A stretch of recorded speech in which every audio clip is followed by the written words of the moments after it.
हरिः ओम् ईशावास्यमिदग्नो सर्वयत्किञ्च जगत्यां जगत् तेन त्यक्तेन भुञ्जीथामाक्रोधः प्रस्यस्विद्धनं कुर्वन्नेवेह कर्माणि विविशेच्छतगुंसवा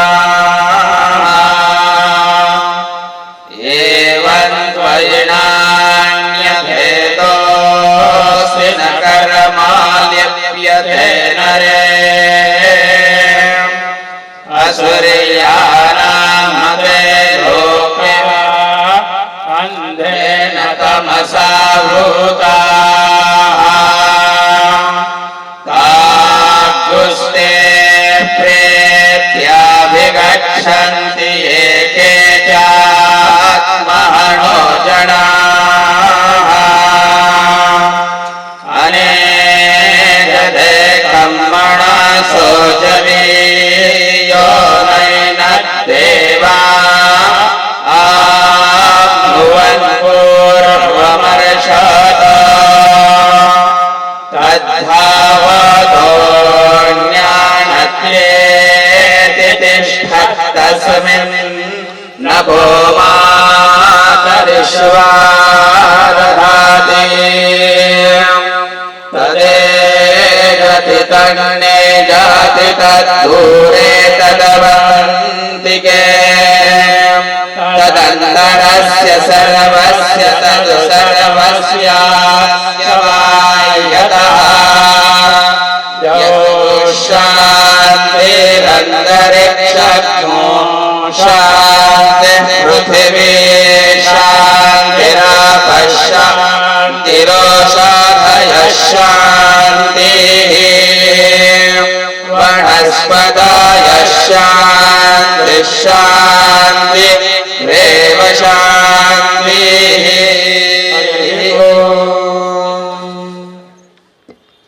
हरे राम राम राम हरे हरे, हरे कृष्ण कृष्ण कृष्ण हरे हरे।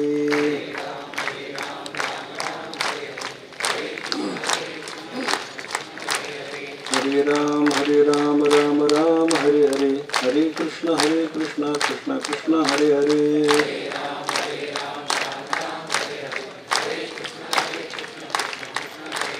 हरे राम राम हरे हरे, हरे कृष्ण कृष्ण कृष्ण हरे हरे।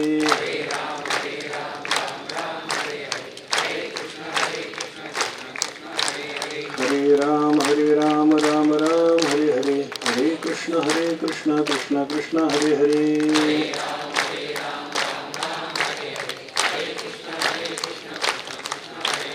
हरे राम राम हरे हरे, हरे कृष्ण कृष्ण हरे हरे।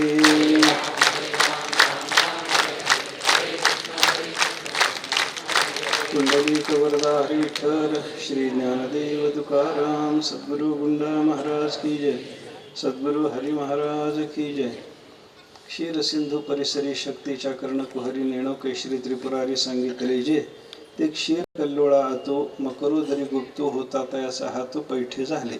संत श्रवणी श्री ज्ञानेश्वर महाराज ज्ञानेश्वरी ग्रंथाच्या शेवटी आपली जी गुरुपरंपरा सांगतात त्या गुरुपरंपरेच्या संबंधातला विचार आपल्याला करायचा आहे असं ठरलं आणि त्यानुसार आपण विचारायला कालपासून लागलेले आहोत। हा विचार करत असताना ज्ञानोबराने सुरुवातीला ही गुरुपरंपरा सांगण्याच्या निमित्तानं आमच्या सद्गुरु परंपरेमध्ये पार्वतीच्या कर्णकुहरामध्ये हा उपदेश कुठं प्राप्त झाला त्याचा निर्देश करण्याकरता क्षीरसिंधू परिसरी असे शब्द वापरलेले आहेत। म्हणून आपण क्षीरसिंधू परिसरी असं या कार्यक्रमाचं नाव ठेवून आताच्या या उपक्रमाचं नाव ठेवून त्या दृष्टीनं त्याच्या आधारानं त्या शब्दाचा आधार घेत आपल्या सद्गुरुनाथाची परंपरा वारकरी संप्रदायाची गुरुपरंपरा त्या संबंधानं थोडासा विचार करण्याचं ठरवलं आणि आपण कालपासून विचारायला लागलेले आहोत। गुरुची परंपरा गुरुचा संप्रदाय असा शब्दप्रयोग जेव्हा येतो तेव्हा एक विशिष्ट परिपाटीनं एका विशिष्ट पद्धतीनं त्या परंपरेमध्ये बोधाचं आदान प्रदान कसं होत असतं त्या संबंधातला विचार आपल्याला करावा लागतो। काय आहे, कोणताही संप्रदाय कशासाठी निर्माण होतो याचा जर विचार केला तर साधुपुरुषाकडे जे आहे ते पुढच्या शिष्याने ग्रहण करावं, घ्यावं, योग्यता संपादन करावी त्याच्याकरता आवश्यक असलेली, आणि आपल्या मोठ्या मंडळीकडे जे आहे ते आपण थोडंसं घ्यावं आणि मग ते आपल्या ठिकाणी आल्याच्या नंतर त्याचंही संवर्धन करावं, मग पुढच्या पिढीकडे ते सुपूर्त करावं. मागून ज्ञान घ्यावं, आपण घेतलेलं ज्ञान जतन करावं, जतन केलेलं ज्ञान वाढवावं, वाढवलेलं ज्ञान थोडंसं पुढच्या पिढीकडे देण्याचा प्रयत्न करावा. अशी जी परंपरा, अशी जी साखळी चालते ना, या साखळीला संप्रदाय असा शब्द शास्त्रकारांनी वापरलेला आपल्याला पाहायला सापडतो. संप्रदाय म्हणजे दुसरं काही नसतं. संप्रदाय शब्दाचा अर्थ जर आपल्याला तसा पाहायचा झाला तर सम्यक प्रदीयते अस्मिन् इति संप्रदायः असा संप्रदाय शब्द सोडवला जातो. योग्य पद्धतीनं आदान प्रदान केलं जातं. दीक्षा देणं म्हणजे काय असतं तर काहीतरी योग्य पद्धतीनं आपल्या हृदयातलं योग्य ज्ञान त्या हृदयामध्ये संक्रमित करण्याचा तो एक प्रकार असतो. आपल्या ठिकाणी असलेलं सामर्थ्य त्याच्या हृदयामध्ये संक्रमित करण्याचा तो एक प्रकार असतो. सामर्थ्य म्हणा, आपल्या ठिकाणी असलेला बोध म्हणा, आपल्या ठिकाणी असलेल्या वेगळ्या वेगळ्या प्रकारच्या शक्ती म्हणा, हे सगळंच्या सगळं देणं, याला संप्रदाय अशा पद्धतीचा, हे देणारे जे लोक असतात ना, हे परिपाटीनं एका विशिष्ट पद्धतीनं जे देत राहतात, त्या क्रमाला, त्या परंपरेला, त्या शृंखलेला उद्देशून आपल्याकडे संप्रदाय असा शब्द शास्त्रकारांनी, जुन्या लोकांनी वापरलेला आपल्याला पाहायला सापडतो. देणाराही योग्य असला पाहिजे, घेणाऱ्याचीही योग्यता असली पाहिजे, दिलं जाणारं तत्वही योग्य असलं पाहिजे आणि ते योग्य पद्धतीनं दिलं गेलं पाहिजे. अशा या सगळ्या गोष्टी सांभाळून जे देणं होतं ना, त्याला संप्रदाय असं म्हणतात. योग्य व्यक्तीकडून योग्य व्यक्तीला योग्य त्या तत्वाचं आणि योग्य त्या पद्धतीनं प्रदान होण्याची प्रक्रिया म्हणजे संप्रदायाची प्रक्रिया आहे, असं चिंतन आपल्याला नेहमी सांगितलं जातं. म्हणून सद्गुरू म्हणून जी व्यक्ती आपल्याला निवडायची असते तिच्या ठिकाणीही काही योग्यता पाहिजे. शिष्य म्हणून जी व्यक्ती निवडायची असते तिच्या ठिकाणीही काहीतरी योग्यता पाहिजे. त्या शिष्याला जे दिलं जाणार आहे त्या वस्तूच्या ठिकाणी ते सुद्धा काहीतरी महत्त्व पाहिजे. आणि ती महत्त्वाची वस्तू सद्गुरुनाथाच्याकडून, सद्गुरू म्हणून सांगितलेल्या योग्य व्यक्तीकडून, योग्य असलेल्या साधकाच्या ठिकाणी संक्रमित होत असताना योग्य पद्धतीनं संक्रमित झाली पाहिजे. या सगळ्या गोष्टी महत्त्वाच्या आहेत. सद्गुरू म्हणून कोणाची निवड करावी याचा विचार करायचा जर झाला तर ज्याला श्रोत्रियता, ब्रह्मनिष्ठा आहे अशा महात्म्यालाच आपण सद्गुरू म्हणून निवडलं पाहिजे. उपनिषदाचा शब्दप्रयोगच त्या दृष्टीनं असा आहे. पा तद्विज्ञानार्थम सगुरुमेवाभिगच्छेत समित पाणिः श्रोत्रियम ब्रह्मनिष्ठम. श्रुती माता बोलायला लागली. वेदाने आपल्याला असं सांगितलं, तद्विज्ञानार्थम, त्या परमात्मा तत्वाला जाणण्यासाठी, स गुरुम एव अभिगच्छेत, त्या साधकानं गुरुच्याकडे गेलंच पाहिजे. आणि कोणत्या गुरुकडे जावं, कशा पद्धतीनं जावं त्याच्याबद्दल सांगत असताना त्याने सांगितलं श्रोत्रियम ब्रह्मनिष्ठम. ते गुरु श्रोत्रिय आणि ब्रह्मनिष्ठ असले पाहिजेत. कसं जावं, समित पाणिः, हातामध्ये त्यांना समर्पण करण्याकरता काहीतरी घेऊन जावं, त्यांना समर्पण करावं, नमस्कार करावा, त्यांना गुरु म्हणून वरावं आणि मग त्यांच्यापासून आपण बोध संपादन करावा वगैरे वगैरे प्रकार आपल्याला सांगितलेला आहे.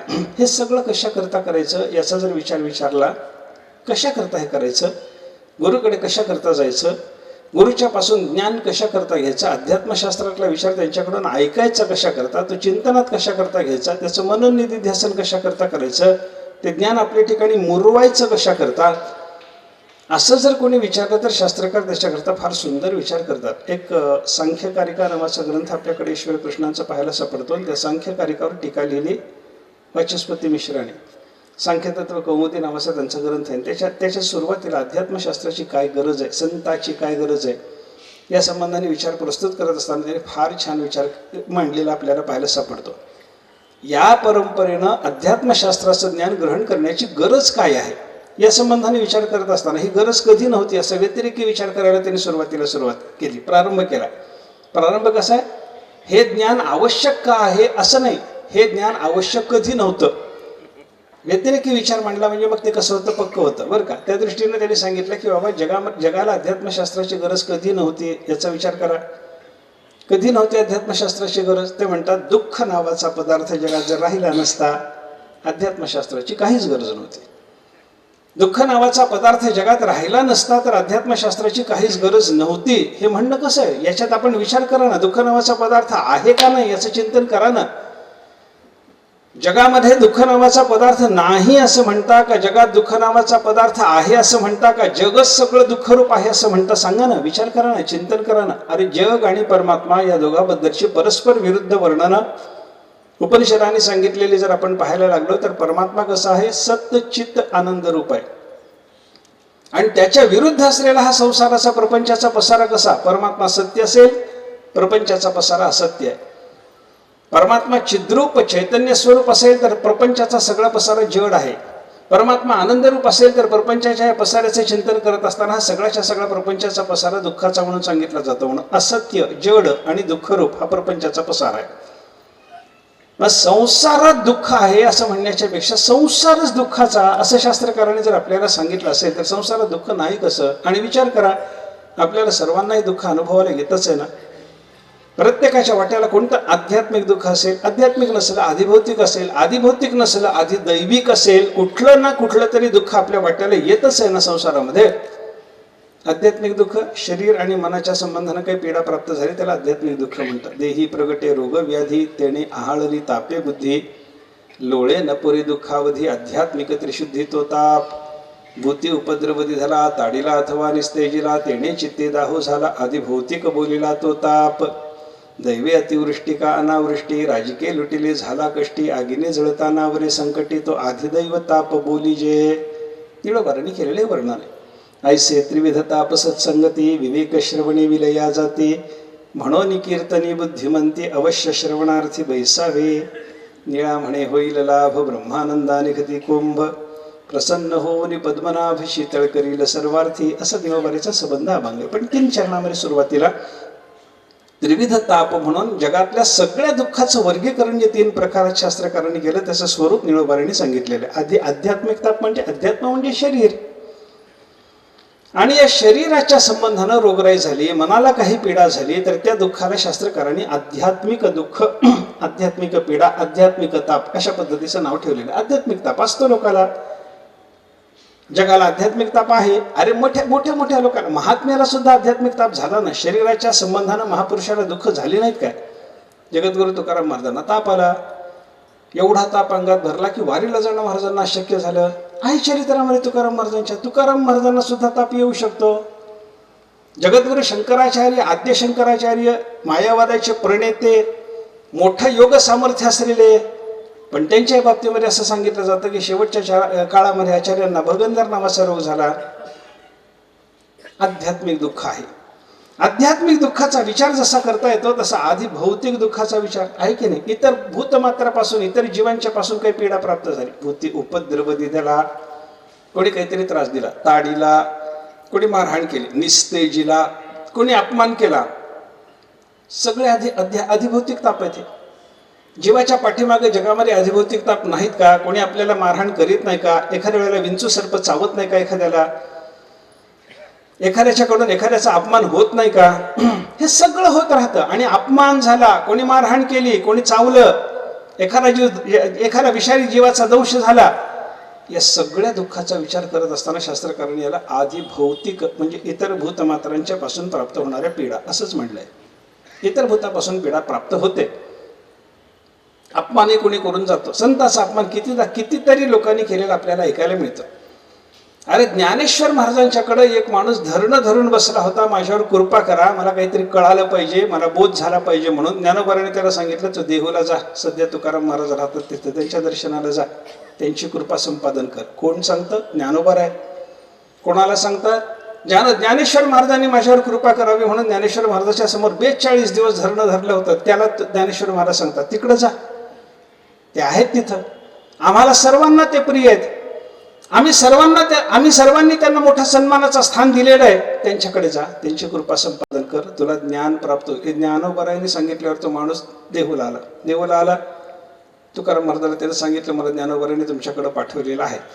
ज्ञानोबारायांनी विचार केला काय ज्ञानेश्वर महाराजाला कमी होतं म्हणून ज्ञानोबारायांनी माझ्याकडे पाठवावं. काय ज्ञानेश्वरी गुणे येथे पाठविले धरणे, काय कमी होतं त्यांना, त्याने माझ्याकडे पाठवावं. माझी काय योग्यता, मज पामर आहे काय थोरपण, पायीची वाहन पायी बरी. माझ्याकडे ज्ञानोबारायांनी पाठवायचं काही कारण नव्हतं, पण ज्या अर्थी ज्ञानोबारायांनी माझ्याकडे पाठवले त्या अर्थी तुम्हाला काहीतरी बोध करणं माझं काम आहे असं तुकाराम महाराज बोलले. महाराजांनी 11 अभंग लिहिले. त्या 11 अभंगाचं तू पठन कर, चिंतन कर, तुला ज्ञान होईल असं सांगितलं. आणि एक कोणीतरी सरदार, एक व्यापारी, सरदार नाही व्यापारी, त्या व्यापाऱ्याने ज्ञानेश्वर महाराजांना नवस केला होता की माझं जर काही काम झालं, त्याच्या अंतःकरणामध्ये काही विचार असेल, काही काम असेल, ते काम माझं जर झालं तर तुम्हाला मी हिरे मोती समर्पण करतो असा नवस केलेला. ते ज्ञानोबाच्या चरणावर समर्पण केलेलं तिथं राहणार नाही असा विचार केला, कोणी तिथं ठेवू देणार नाही असा विचार केला. त्यानं एक नारळ कोरून त्याच्यात हिरे मोती भरले होते.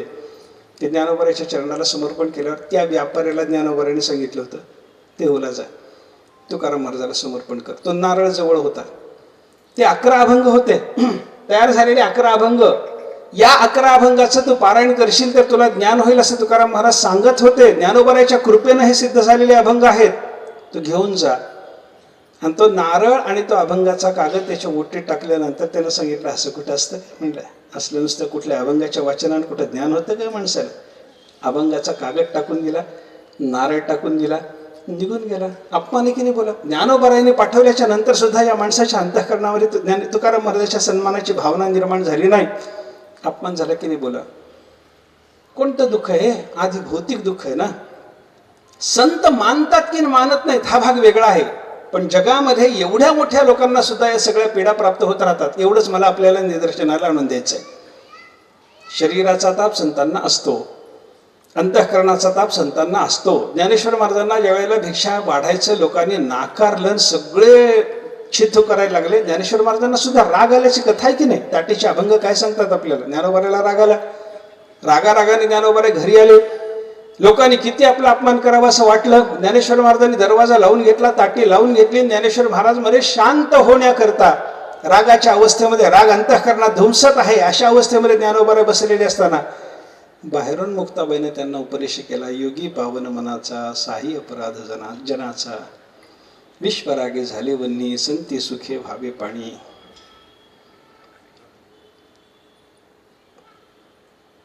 शब्दशस्त्रे झाले क्लेश, संती मानावा उपदेश. शब्दशस्त्राने कितीही लोकांच्या क्लेश जरी झाले, संतांनी तो उपदेश मानावा. लोकांनी कितीही त्रास दिला, विश्व रागे झाले वन्ही, विश्व सगळ्याच्या सगळं आपल्याविषयी क्रोध धारण करून आपल्याला अग्नीसारखा ताप द्यायला सिद्ध जरी झालेलं असलं, संती सुखे व्हावे पाणी. कोण शिकवतं? त्यांची धाकटी बहीण. वय काय? 10-11 वर्षाचं. आणि हे ऐकल्याच्या नंतर मग ज्ञानेश्वर महाराजांचा क्रोध शांत व्हावा. ज्ञानेश्वर महाराजांनी ताटी उघडून बाहेर येऊन मुक्ताबाईला आलिंगन द्यावं. हे चरित्र आपण ऐकल्याच्या नंतर काय लक्षात येतं सांगा मला. ताप दिला की नाही लोकांनी?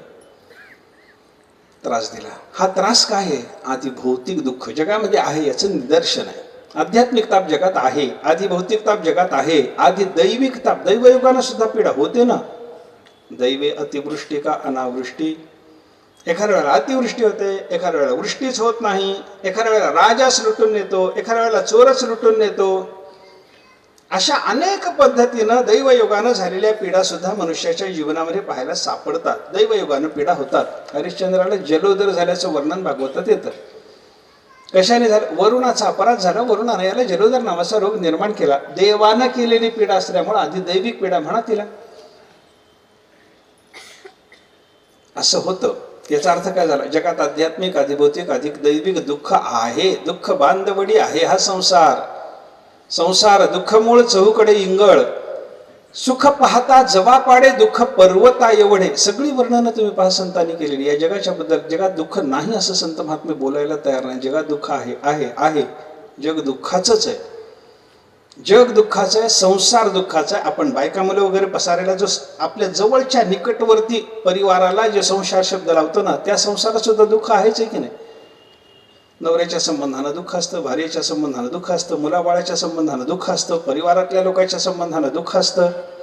आहेच नाही सगळं प्रत्येकाच्या वाट्याला. ते भगवान शंकराच्या संसाराचं वर्णन एका कवीनं केलं. आणि त्यांच्या संसारात सुख नाही तर तुमच्या आमच्या कसं असेल म्हणतो तो. शंकराच्या संसाराचं चिंतन करा. शंकराच्या संसारात कोण कोण आहे हो? थोडं सांगा ना. शंकराच्या संसारात कोण कोणी? मला जरा पाठ नाही म्हणून विचारतो. भगवान शंकर स्वतः, त्यांची बायको पार्वती, त्यांचा मोठा मुलगा कार्तिक स्वामी, धाकटा मुलगा गणपती, भगवान शंकराचं वाहन नंदी, भगवान शंकराच्या गळ्यात सर्प, डोक्यावर गंगा, मस्तकावर चंद्र, तृतीय नेत्रामध्ये अग्नी, भगवान शंकराचं झाल्याच्या नंतर पार्वतीचं वाहन सिंह, कार्तिक स्वामीचं वाहन मोर, गणपतीचं वाहन उंदीर. किती आनंद आहे बघा ना. त्या सगळ्याचं किती सख्य असतं बघा ना तुम्ही. उंदराचं सापाचं किती सख्य असतं, सापाचं मोराचं किती सख्य असतं, आहे की नाही? बघा ना तुम्ही, हे सगळं चित्र बघा की. आणि हे सगळे परस्पर विरुद्ध स्वभावाचे एकत्रित येणं, याला संसार म्हणायचं. दुसरं काय असतं? संसार. संसार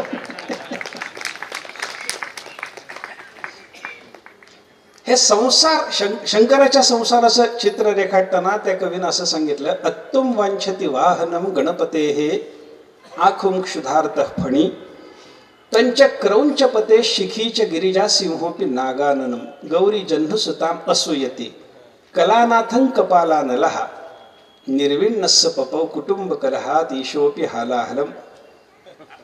वर्णन करताना तो कवी म्हणतो, अत्तुम वांछति वाहनम गणपतेः. गणपतीचं वाहन कोण? उंदीर. त्याला खाण्याची इच्छा करतो कोण? क्षुधार्थ फणी. भगवान शंकराच्या गळ्यात असलेला साप. यांचं राहणं नेहमी स्मशानामध्ये, त्याला खायला काही मिळायचंच नाही त्या सापाला. त्याच्यामुळे हे उंदीराला पाहिल्याबरोबर तो धावायला लागला त्याच्याकडे. गणपतीच्या वाहनाकडे सर्पाची धाव. आणि सर्प असा धावत निघालेला लंबायमान पाहिल्याबरोबर क्रौंचपते शिखीच तम अत्तुम वांछते. कार्तिक स्वामीचं वाहन असलेला मोर त्याच्याकडे धावायला लागला. शंकराला बरं वाटेल. गणपतीच्या वाहनाला उंदराला खायला सर्प निघाला. गणपतीला त्याला ह करायला लागला. त्या कार्तिक स्वामीचं वाहन तिकडं सर्पाच्या कडे निघाल्याच्या नंतर शंकराने, नाही नाही बाबा, मला पाहिजे तो सर्प, माझ्या गळ्यात पाहिजे, त्याला खाऊ नको, हे त्याला निवारण करता करता नाकीदम. गिरिजा सिंहोपि नागाननम. पार्वतीचं वाहन कोण? सिंह. आणि भगवान गणपतीचं मस्तक कोणतं? हत्तीचं सिंहाचं. किती प्रेम माहित आहे आपल्याला. जो उन्मत्ता गजांच्या खरतर नखरी फोडुनी मस्तकाते धाला रक्ता पिवनी नचमृत पशुच्या इच्छितो तो कणाते. सिंहाचा हा स्वभाव असतो. हत्तीचं गंडस्थळ फोडायचा त्याचा प्रयत्न असतो. मग हा पार्वतीचं वाहन असलेला सिंह जरी झाला तरी तो सिंहच. आणि हे हत्तीचं गंडस्थळ पाहिल्याबरोबर तो गुरगुर करायला लागला. गौरी जन्मसुताम असूयते. अर्धांगावर देवाच्या भगवान शंकराच्या पार्वती बसलेली आहे. त्या पार्वतीने एकदा डोक्याकडे बघितलं. डोक्यात त्याच्या जटाजुटात गंगाबाई. गंगा बसलेली पाहिल्याबरोबर हिचं डोकं बिघडलं की हो. मागून काना मागून आली तिकड झाली म्हणे. ज्या उत्तम कुळीच्या होती आणि गुणलावण्य आथी त्या आणि किते न सहाती सुतेजपणे. ज्ञानोबा वर्णन करतात, जी स्त्री उत्तम कुळातली आहे, जिच्याकडे सद्गुण आणि गुण लावण्याची संपत्ती आहे, अशा स्त्रीला, ती म्हणजे सत्कुलातली असावी, तिच्याकडे सद्गुण असावेत, तिच्याकडे सौंदर्य असावं, अशा स्त्रीला आपल्यापेक्षा तेजस्वीपणानं आपल्या नवऱ्याच्या जीवनात आलेली दुसरी बाई सहन होत नाही. एवढं असावं तेव्हा सहन होत नाही समजू नका. जिला गुण नाही तिलाही सहन होत नाही.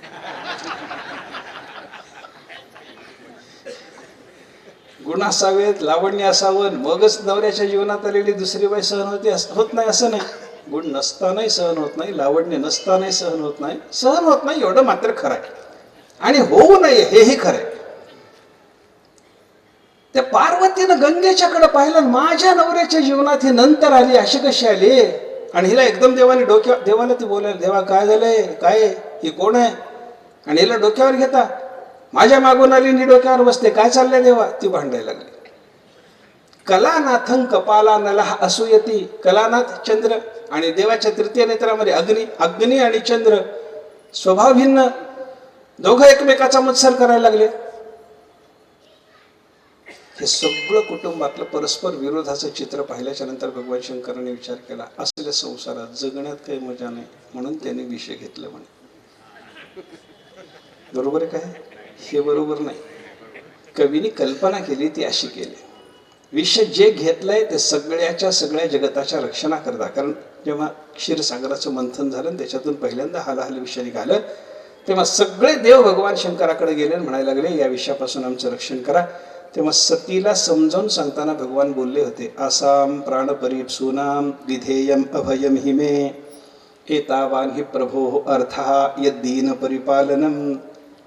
दीनाचं परिपालन करावं याच्यासाठीच मोठ्या माणसाचं जीवन असतं. आणि या सगळ्या लोकांना या विषापासून भय निर्माण झालेला असल्यामुळे विषापासून सर्वांना रक्षण देणं माझं काम आहे आता. म्हणून हे विष मी घ्यायला लागलो. काही बाधा होणार नाही, काळजी करू नको, एवढंच सांगून ते भगवान शंकरांनी विषय घेतलं. पण कवी कल्पनेत काय म्हणतो, संसारातलं दुःख पाहिलं आणि अशा संसारात जगण्यात मजा नाही, म्हणून भगवान शंकरांनी विषय घेतला. कल्पना सोडून द्या, पण शंकराच्या संसारातल्या परस्पर विरुद्ध स्वभावाच्या या सगळ्या व्यक्तीचं एकत्रीकरण झाल्याच्या नंतर संसारात शंकराच्या तरी सुख असू शकतं का? विचार मला सांगा. नाहीच आहे ना. संसारात दुःख आहे का नाही याचं उत्तर देताना आपल्याला आहे असंच द्यावं लागतं. मग वाचस्पती मिश्र असं सांगतात, जर दुःख नावाचा पदार्थ नसता तर अध्यात्मशास्त्राची काही गरज नव्हती. पण दुःख नावाचा पदार्थ आहे. पुढे त्याने दुसरा मुद्दा मांडताना असं सांगितलं, दुःख नावाचा पदार्थ असेल, मान्य करा आता दुःख नावाचा पदार्थ आहे, पण या दुःख नावाच्या पदार्थाच्या संबंधानं कोणाला जिहासा नसेल, म्हणजे माझं दुःख जावं असं कोणाला वाटत नसेल, तरी अध्यात्मशास्त्राची काही गरज नाही. पण विचार करा, दुःख नावाचा पदार्थ आहे हे जसं मानावं लागतं, तसं दुःख नावाच्या पदार्थाच्या बद्दल ते जावं ही भावना आहे असंच म्हणावं लागतं. दुःख गेलं पाहिजे असंच प्रत्येकाला वाटतं. मज लागे दुःख व्हावे ऐसे कोणी भावी ना जीवे. मला दुःख असावं असं म्हणणारा जगामध्ये एकतरी प्राणी आहे का? कोणी नाही, कोणी नाही. मला दुःख पाहिजे म्हणणारा कोणी जगात आपल्याला पाहायला सापडत नाही. एक दोन इतिहासातली उदाहरणं आपल्याला दाखवता येतात. त्यांनी दुःख मागितलं, पण ते दुःख मागितलं ते दुःखा करता नाही, सुखा करताच. कुंती माता दुःख मागते देवाच्या जवळ. आणि एक रंतीदेव नावाचे राजे आहेत भागवतामध्ये, त्यांचं एक चरित्र येतं. त्या रंतीदेवाने भगवंताच्या जवळ दुःख मागितलं. दोघांनी दुःख मागितले. कुंतीनं दुःख मागितलं, जेव्हा भगवान द्वारकेला जायला निघाले, कौरव पांडवाचं युद्ध होईपर्यंत देव होते. धर्मराजाचा राज्याभिषेक होताना देव होते. आणि आता धर्मराजाचं राज्य सुरू झालं म्हटल्याच्या नंतर आपल्याला इथं राहण्याचं काही कारण नाही हे लक्षात घेऊन परमात्मा जेव्हा परत जायला निघाले, तेव्हा ते परत जाताना देवाने सगळ्याच्या वडीलधारी मंडळी म्हणून, कुंती माता सुद्धा आत्या म्हणून, मोठी म्हणून तिला भेटायला भगवान जातात. आणि भगवान म्हणतात, आत्या मी निघालो बरं, मला जायचंय, द्वारकेला जावं लागणार आहे. तिकडची काही व्यवस्था असते, तिकडचा संसारा समाजा व्याप सगळं तिकडच आहे, त्यांचे रक्षण करणं माझं कर्तव्य आहे. जाऊ मी आत्या, निघू, आजच निघावं म्हणतो, निघू. कुंती मातेचं मन असं कालवा व्हायला लागलं तिच्या मनामध्ये. ते म्हणायला लागले, देवा नाही, 4 दिवस राहा ना. राहतो आत्या, तू म्हणशील तर राहतो. नाही देवा, आजच निघा. निघतो, मी निघालोच होतो, तूच राहा म्हणालीस म्हणून राहतो. म्हणाल, नाही देवा, 4 दिवस राहाच म्हण. राहा जा हे जेव्हा कुंतीचं सुरू झालं, देवाने विचारला, तर नक्कीच सांग म्हणले, काय करायचंय, मी राहायचंय का जायचंय सांग, मी राहू की जाऊ नक्की सांग. कुंती मातेला सांगितलं, देवा काय म्हणले, तुम्ही इथं राहावं वाटतं ते पांडवासाठी, तिकडं जावं वाटतं यादवासाठी. यादवाचेही रक्षण करते तुम्हीच आहात, पांडवाचेही रक्षण करते तुम्हीच आहात. पांडव माझी मुलं आहेत, यादव माझ्या माहेरचे आहेत, त्यांचे रक्षण झालं पाहिजे, यांचे रक्षण झालं पाहिजे. यांच्या रक्षणाचा विचार आला की राहावं वाटतं, त्यांच्या रक्षणाचा विचार येतो तेव्हा जावं वाटतं. सांगणार त्या, नेमकं सांग ना, काय करू, राहू का जाऊ. कुंती मातेला सांगितलं, देवा एक काम करा म्हणा, काय राहायचं की जायचं तुम्ही ठरवा, पण माझ्यासाठी एक काम करा. काय एक काम करा, कोणतं सांगणार त्या. स्नेह पाशमिमं छिंधी दृढम पांडुषु वृष्णीषु. हे यादव कुळातले लोक माझे आणि हे पांडव कुळातले लोक माझे, हे यांच्याबद्दल माझेपणाचं, माझ्या अंतःकरणात असलेलं हे जे स्नेहबंधन आहे ते तोडून टाका. मग राहायचं तर राहा, जायचं तर जा. पांडव माझे वाटणं संपलं पाहिजे, ममता दोन्ही ठिकाणची संपून टाका. देवा माहेरचे लोक माझे नाही वाटलं पाहिजे, आणि हे माझ्या कुटुंबातले, माझ्या घरातले, माझ्या पोटी जन्माला आलेले असे मला न वाटलं पाहिजे. हे करा. कुंती मातेनं स्नेहबंधन तोडायला देवाला सांगितलं. देवाने आशीर्वाद दिला, लवकरच तुझं स्नेहबंधन संपून जाईल. परत कुंती मातेला सांगितलं, आता काही माग ना, काही माग ना, तुला काही मागायचं असेल तर लगेच माग ना, लगेच द्यायला मी तयार आहे ना. कुंती मातेला सांगितलं, देवा मी मागेन ते देतो म्हणे, अगदी जे मागेन ते देता, जे मागशील ते देतो. कुंती मातेला सांगून टाकलं देवाला एक काम करा देवा, काय विपरस संतुमे शाश्वत तत्र तत्र जगद्गुरु. आम्ही जिथं असू तिथं आमच्या मागं संकटाची सरबत्ती असली पाहिजे, हेच दान द्या म्हणे. आता हे दान मागितलं, याचा अर्थ काय झाला, कुंती माता दुःख मागायला लागली की नाही. मग मला दुःख असावं असं जगात एकही माणूस म्हणत नाही, असं जे तुम्ही बोलला, याला काही अर्थ आहे का. कुंती माता दुःख मागते की नाही. कुंती माता दुःख मागते. रंतीदेव राजे आहेत, त्या रंतीदेव राजाने सुद्धा देवाच्या जवळ दुःखच मागितलेलं आपल्याला पाहायला सापडतं. आपली सगळी संपत्ती दानधर्मामध्ये, परोपकारामध्ये, लोकांच्या सेवेमध्ये खर्च करून टाकणं झाल्याच्या नंतर जवळ काही नाही अशा अवस्थेत रंतीदेवानी कुटुंबासह अरण्यवास स्वीकारला. स्वतः रंतीदेव, त्यांची भार्या, त्यांचा मुलगा, त्यांची सून, चौघे जण अरण्यवासात गेले. एकांतात राहायला लागले. कुठे आहेत कोणाला पत्ता नाही. आणि जिथं राहिले होते तिथं त्यांनी आयाची तुरत घेतलं. कोणी काही न मागता आणून दिलं तर खायचं, कुठे हेच माहिती नाही. जगावर उपकार केलेले असल्यामुळे जगात सर्वांना त्यांच्या विषयी प्रेम आहे. त्यांना कोणी काही नेऊन दिलंही असतं. पण हे कुठे आहेत हे जर लोकांना माहितीच नाही तर कोण जायचं आणि कसा त्यांच्याजवळ काही सेवा पोचवायचा. काही मिळालं नाही. 48 दिवसात अन्नाचा कण नाही, पाण्याचा थेंब नाही. एकट्या रंतीदेवाला नाही, सगळ्या कुटुंबाला.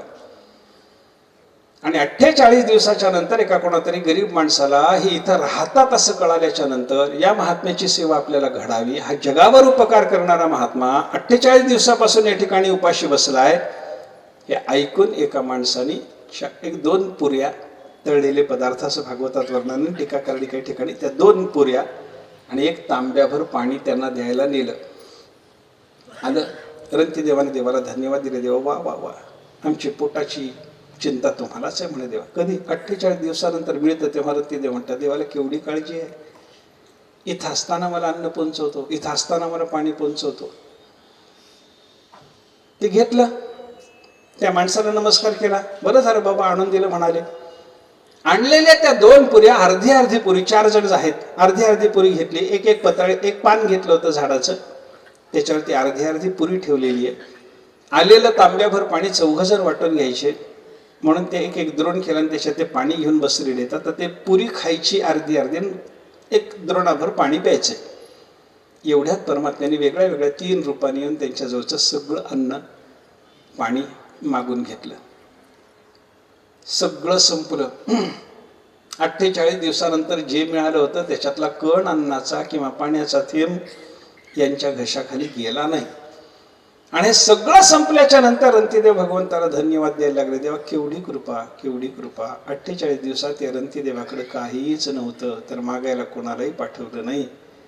आणि आज रंतीदेवाच्या जवळ जगाला काहीतरी देण्यासारखं आहे तर मागायला लगेच याचक पाठवता. देवा केवढी कृपा, केवढी कृपा.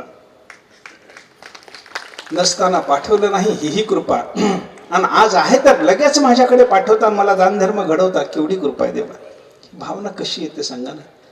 48 दिवस उपाशी राहायचं, मिळालेले जे आहे ते सुद्धा कोणी मागायला जर आला तर माणूस लगेच बोलला असता की नाही तुला हीच वेळ मिळाली होती का, आणि याच वेळेला माझ्याकडेच तू यायचं होतं काय, देवाने तुला माझ्याकडेच पाठवावं का, असंच एखादा माणूस आपल्यासारखा बोलला असता. पण रंतीदेव म्हणतात नाही देवा कृपा केली. भगवान प्रगट झाले. प्रगट झालेल्या भगवंताने रंतीदेवाला सांगितलं तुम्हाला काही मागायचं असलं तर मागा. रंतीदेवाने काय मागावं. रंतीदेव म्हणायला लागले देवा तुम्हाला काय मागू म्हणे. मला काही मागायचं नाही, काही मागायचं नाही. नाही मागा म्हणे. मागू. मग रंतीदेवाने सांगितलं न कामयेहं गतिमीश्वरात पराम अष्टविधयुक्तं हि अपुनर्भवं वा आर्तिं प्रपद्येखिल देह भाजाम अंतस्थितो येन भवन्ति दुःखाः. रंतीदेव बोलायला लागले देवा न कामये अहम गतिम ईश्वरात पराम. मोठमोठ्या राजांच्या पेक्षा श्रेष्ठ गती तुम्ही जर मला देणार असाल तर नको. अष्टर्धियुक्तम ही अपुनर्भवम वा. अष्टमहासिद्धीच्या ऐश्वर्यासहित पुन्हा जन्माला यावं लागणार नाही असा मोक्ष देणार असाल नको. काय पाहिजे रंतीदेवा मग. मोक्षाच्या पलीकडे काहीच नसतं, त्या मोक्षाचीही तुम्ही मागणी करत नाही म्हणता, मग तुम्हाला पाहिजे काय सांगा ना. रंतीदेवाने सांगितलं आर्तिम प्रपद्ये अखिल देह भाजाम.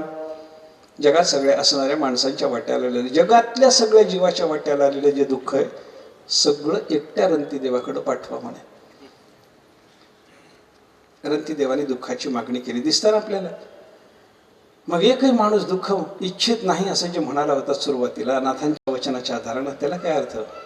मजरागी दुःख व्हावी ऐसे कोणी भावी ना जीवे. कुंती आहे ना, रंतीदेव आहेत ना. पण नाथ महाराजांचा सिद्धांत अबाधित आहे. नाथ महाराज काय सांगतात, जगामध्ये एकालाही दुःखाची अपेक्षा नाही. मग या 2 उदाहरणाचं काय. ही 2 उदाहरणं सुद्धा संगती लावून घ्या. याने दुःख कशा करता मागितलं सांगा ना. त्यांची पुढची वाक्य बघा ना. कुंती माता सर्वत्र संकट असावीत म्हणते. आम्ही जिथे जिथे असू तिथे तिथे आमच्या मागे संकटाची सरबत्ती राहू दे म्हणते. पण संकट कशा करता पाहिजेत. तुझी संकट भोगण्याची हौस फिटली नाही का बाई? देव विचारतात तेव्हा कुंती मातेला देवाला कुंती माता बोलायला लागली, देवा तसं नाही म्हणे. काय संकट कशा करता? भवतो दर्शनम यस्यात अपुनर्भव दर्शनम. आम्हाला संकट आलं की आम्ही तुझं स्मरण करतो, तुझं स्मरण झालं की तुझं दर्शन होतं, आणि तुझं दर्शन पुन्हा संसारात जन्म मरणाचं दुःख भोगू देत नाही, म्हणून संकटाची मागणी. मग बोला, संकट संकटाकरता झालं की संकट सुखाकरता झालं? कशा करता मागितलं कुंतीनं? देवाच्या दर्शनाकरता जर संकटाची मागणी. आणि रंतीदेवाचं काय झालं? रंतीदेवाने मला सगळ्या जगातल्या प्राण्याच्या वाट्याचं दुःख मला एकट्याला भोगू द्या म्हणून सांगितलं, माझ्याकडे ते पाठवा. कशा करता?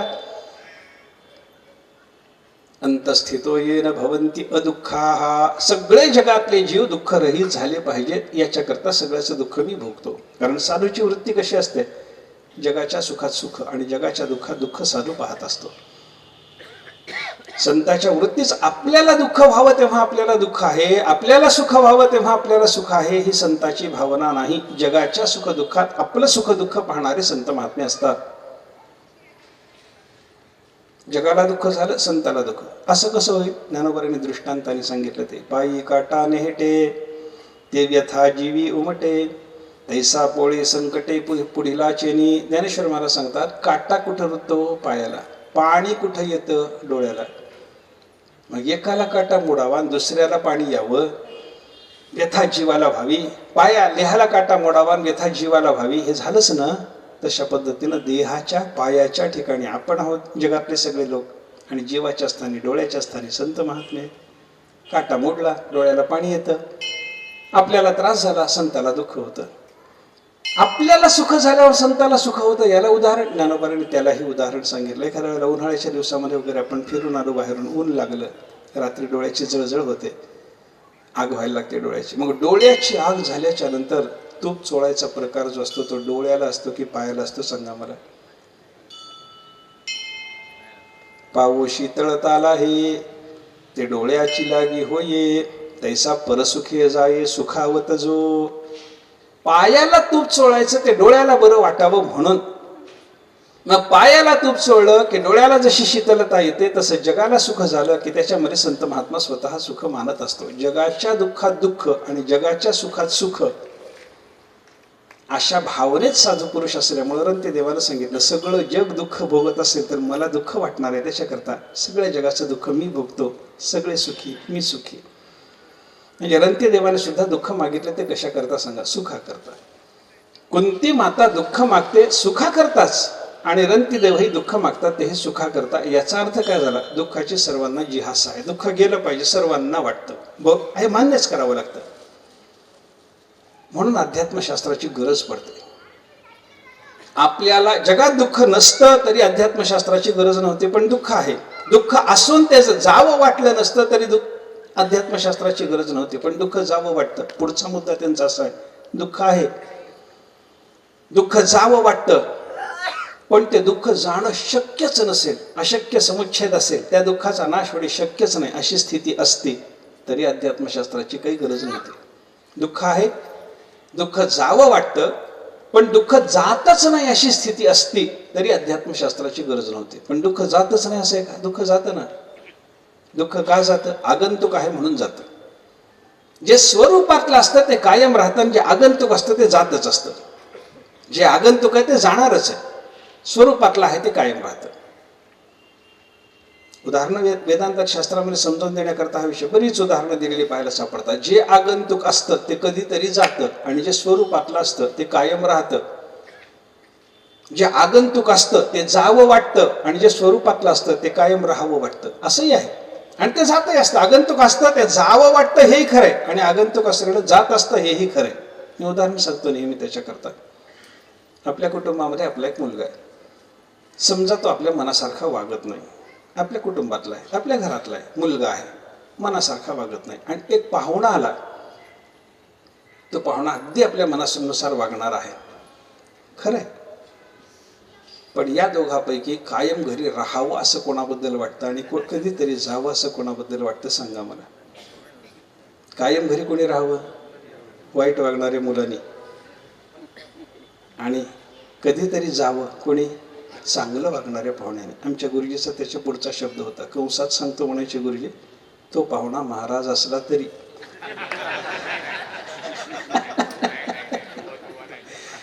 नाही ते काही तसं उगीच बरोबर बोलायला काही नसतं तसं आहे. असू द्या, बाकी काही असू द्या, पाहुणा जावाच वाटतो आणि मुलगा राहावाच वाटतो. त्याचं कारण काय सांगा? पाहुणा जो आहे तो आगंतुक आहे आणि मुलगा घरचा स्वरूपातला आहे. स्वरूपातले जास्त ते राहावं वाटतं आणि स्वरूपातले जास्त ते राहतही असतं. आगंतुक जे असतं ते जातच असतं, कधीतरी जात असतं. आगंतुक जे आहे ते कधीतरी जाणार असतं. उदाहरण त्याच्याकरता शास्त्रकाराने असं दिलं, पाणी आहे पाणी, पाण्याचा स्वभाव काय? थंडपणा. पाण्याचा स्वभाव काय? पातळपणा. प्रवाही आहे ना ते. पातळपणा आणि थंडपणा या स्वभावाच्या पाण्याला कोणी काही कृत्रिम उपचार करून त्याच्या ठिकाणी गरमपणा किंवा घट्टपणा निर्माण केला. पाण्याला फ्रीजमध्ये ठेवलं समजा, घट्ट होईल की नाही पाणी? होईल. बर्फ होतं त्याचा. पाण्याला उकळलं, अग्निसंयोग घडवला, तापकाचा संयोग घडवला, पाणी तापेल की नाही? तापतं. पण ते तापलेलं पाणी त्याची प्रकृती आहे का? ती त्याचा स्वभाव आहे का? नाही नाही, ते आगंतुक आहे. त्याच्या ठिकाणी गरमी आली, आगंतुक. त्याच्या ठिकाणी घट्टपणा आला, आगंतुक. म्हणून हा आलेला आगंतुक घट्टपणा किंवा गरमी लगेच जातात बघा. फ्रीजच्या बाहेर काढून ठेवा, पाणी लगेच वितळतं. अग्नीवरून बाजूला काढून ठेवा, स्टोववरून बाजूला काढून ठेवा, पाण्याला लगेच पाणी गार होण्याकडे जातं. त्याचं कारण काय आहे? जे स्वाभाविक आहे तिकडे प्रवृत्ती असते, जे आगंतुक आहे त्याचा त्याग होतच असतो. त्याचा त्याग करावा वाटतो, ते जावं वाटतं. जातही आणि जावं वाटतंही. या दोन्ही गोष्टी जर लक्षात घेतल्या तर दुःखाचा विचार करत असताना दुःख जगात आहे, त्या दुःख जावं वाटतं कारण ते आगंतुक आहे, आणि ते जातही असतं कारण ते आगंतुक आहे. कोणतंही दुःख जगामधलं जातच असतं. मग जगातलं दुःख जर जात असेल तर मग अध्यात्मशास्त्र उपयोगाचं आहे. दुःख आहे म्हणून अध्यात्मशास्त्र पाहिजे. दुःख असून ते दुःख जावं असं वाटलं नसतं तरी अध्यात्मशास्त्राची गरज नव्हती, पण दुःख जावं वाटतं. दुःख जावं वाटतं त्याप्रमाणे दुःख जाणं शक्य असतं का याचा विचार केला, जाणं शक्य असतं. याचे पुढे शास्त्रकारांनी वाचस्पती मिश्राने याचा विचार सांगितला. दुःख आहे, ठीक आहे. दुःख जावं वाटतं, ठीक आहे. दुःख जाणं शक्य आहे, ठीक आहे. पण ते दुःख घालवण्याकरता अध्यात्मशास्त्राला सोडून लौकिकातला कोणता उपाय जर समर्थ असता तरी अध्यात्मशास्त्राची गरज नव्हती. पण असं होतं का? अध्यात्मशास्त्राचा विचार न करता दुःख जाईलही, लौकिक उपायानं जाईलही, पण कायमचं दुःख जात नाही, कायमचं जात नाही. अध्यात्मशास्त्राचा विचार केल्यावर कायमचं जातं. लौकिक उपायाने काही असतात उपाय, औषध असतं, मणिमंत्र असतात, काहीतरी होतं. कोणी मंत्र घालतो, कोणी अंगारा दुपारा करतो, काहीतरी करतात ना लोकांना. दुःख गेलं म्हणतात ना. दुःख जातं उपायात. मला ताप आला, कोणीतरी औषध दिलं डॉक्टरांनी चांगल्या, माझा ताप जाईल की नाही? जाईल. पण ताप गेला, एकदा औषध घेतला आणि ताप गेला, तो कायमचा गेला का? कायमचा गेला तर उचलावंच लागतं त्याला. जात नाही कायमचा ताप. याचा अर्थ काय झाला? लौकिक उपायाने दुःखाची निवृत्ती जी होते ना, शास्त्रामध्ये नाशाचे दोन प्रकार सांगितलेत. लयरूप निवृत्ती, अत्यंत निवृत्ती. जे गेलेलं पुन्हा येतं त्याचा लय झाला, पुन्हा येईल. आणि जे गेलेलं कायम गेलं त्याचा अत्यंत नाश झाला, पुन्हा येतच नाही. दुःखाची लयरूप निवृत्ती लौकिक उपायानं होते, पण दुःखाचा अत्यंत नाश व्हाय करता अध्यात्मशास्त्राचा विचारच लागतो. उदाहरण सांगतो आपल्याला. मी मागे कधी सांगितले असेल, कबीर महाराजांच्या चरित्रात एक प्रसंग येतो. कबीर महाराज एकदा रस्त्यानं चाललेले, राम राम करत चाललेले. काशी क्षेत्रामध्ये ते राहायचे असे रस्त्यानं चाललेले, राम राम राम राम भजन चालू आहे. चाललेत रस्त्यानं, एक कुत्र त्यांच्या पाठीमागे लागलं. ते पिंडरीला चावलं. रक्त आल्यामुळे त्या कुत्र्याला बरं वाटलं. ते रक्त चाटायला लागलं. पुन्हा पुन्हा अधिक अधिक रक्ताची अभिलाषा निर्माण होऊन ते कुत्रं पुन्हा पुन्हा जवळ जातं, पुन्हा पुन्हा पिंडरीला चावतं, पुन्हा पुन्हा कातडं ओढतं, रक्त चाटतं, कातडं लोंबायला लागलं, रस्त्यावर घोळसायला लागलं. कबीर महाराजाचं त्याच्याकडं अजिबात लक्ष नाही. मला एका शहाण्याने सांगितलं, महाराज त्यांना डायबिटीस होऊन संवेदना गेली असेल. हो म्हणे. मूर्खा.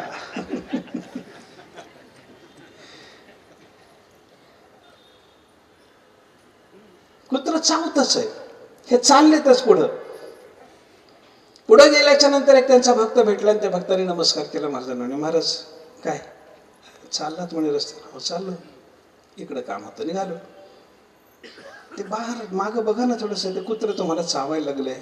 ठीक आहे म्हणे, ते तुमचं पिंडीचा लसका तोडलाय त्यानं, कातडं लोंबायला लागलंय, खाली घोळसायला लागलंय, त्याला हाड म्हणा की एकदा, बाजूला होतं ते कुत्रं. तुम्ही काही बोलत नाहीत म्हणून ते पुन्हा पुन्हा जवळ यायला लागलं, त्याच्याकडे लक्ष द्या ना. कबीर महाराजांनी उत्तर काय दिलं? कुत्ता जाने चमडा जाने. आपल्याला वाक्य माहित आहे पण ते त्या चरित्रातले. कुत्ता जाने चमडा जाने. त्या कुत्र्याला माहित, कातड्याला माहित. माझं मी चाललंय म्हणे रामाचं भजन करत, राम राम राम राम करत कबीर महाराज पुन्हा पुढे निघून गेले. मला सांगा, हे आपल्याला जमतं का? आपल्याकडे कुत्रं चावायचं तर जाऊ द्या हो, नुसतं जवळ यायला लागल्याबरोबर आपलं हाडहाड सुरू होतं, लगेच दगड उचलणं सुरू होतं. पण कबीर महाराजाला हे जमतं. त्याचं कारण काय? त्यांना अध्यात्मशास्त्राचं ज्ञान आहे. हा देह माझा नाही, या देहाचा माझा काही संबंध नाही. या देहाला जर कुत्र्यानं काही अपाय केला तर तो अपाय मला नाही, देहाला आहे तो. देहाचा माझा संबंध नाही. ना हम देहो जन्म मृत्यू कुतो मे. मी देह नसेल तर मला जन्ममरण कुठलं आलं, मला इजा कुठली आली, या विचारात जाणारा जो महात्मा असतो ना, हा विचार कशाला येतो? अध्यात्मशास्त्राच्या विचाराने येतो. आणि अध्यात्मशास्त्राचा विचार करून या विचारावर आरूढ झाल्याच्या नंतर जो दुःखाचा नाश झाला ना, तो कायमचा नाश असतो. पुन्हा ते दुःख येत नाही त्या महात्म्याकडे. लौकिक उपायानं दुःखाचा नाश झाला तरी कायमचा होत नाही. म्हणून मग लौकिक उपाय कामाचे नाहीत, म्हणून अध्यात्मशास्त्राची गरज आहे. त्याचे पुढे जाऊन शास्त्रकारांनी सांगितलं, एक बघा, दुःख आहे, दुःख जावं वाटतं, दुःख जाणं शक्य आहे. दुःखाच्या नाशाकरता अध्यात्मशास्त्र वाचून लौकिकातले उपाय पूर्णपणे समर्थ नाहीत. एवढं होऊनही जर अध्यात्मशास्त्र दुःखाच्या अत्यंत नाशाकरता समर्थ राहिलं नसतं तरी अध्यात्मशास्त्राची गरज नव्हती. पण अध्यात्मशास्त्र दुःखाचा अत्यंत नाश करण्याच्या कामात समर्थ आहे. आत्मतत्वाचा विचार आपल्या अंतःकरणामध्ये मुरवणारं ते शास्त्र आहे. तुम्हाला देहाचा, इंद्रियाचा, प्राणाचा, मनाचा, बुद्धीचा कुठलाही आपला संबंध नसून त्या सगळ्या उपाधीच्या संबंधाने येणारं जे दुःख आहे ते आपल्याकडे घेण्याची गरज नाही. हे कोणी शिकवलं? अध्यात्मशास्त्राने शिकवलं.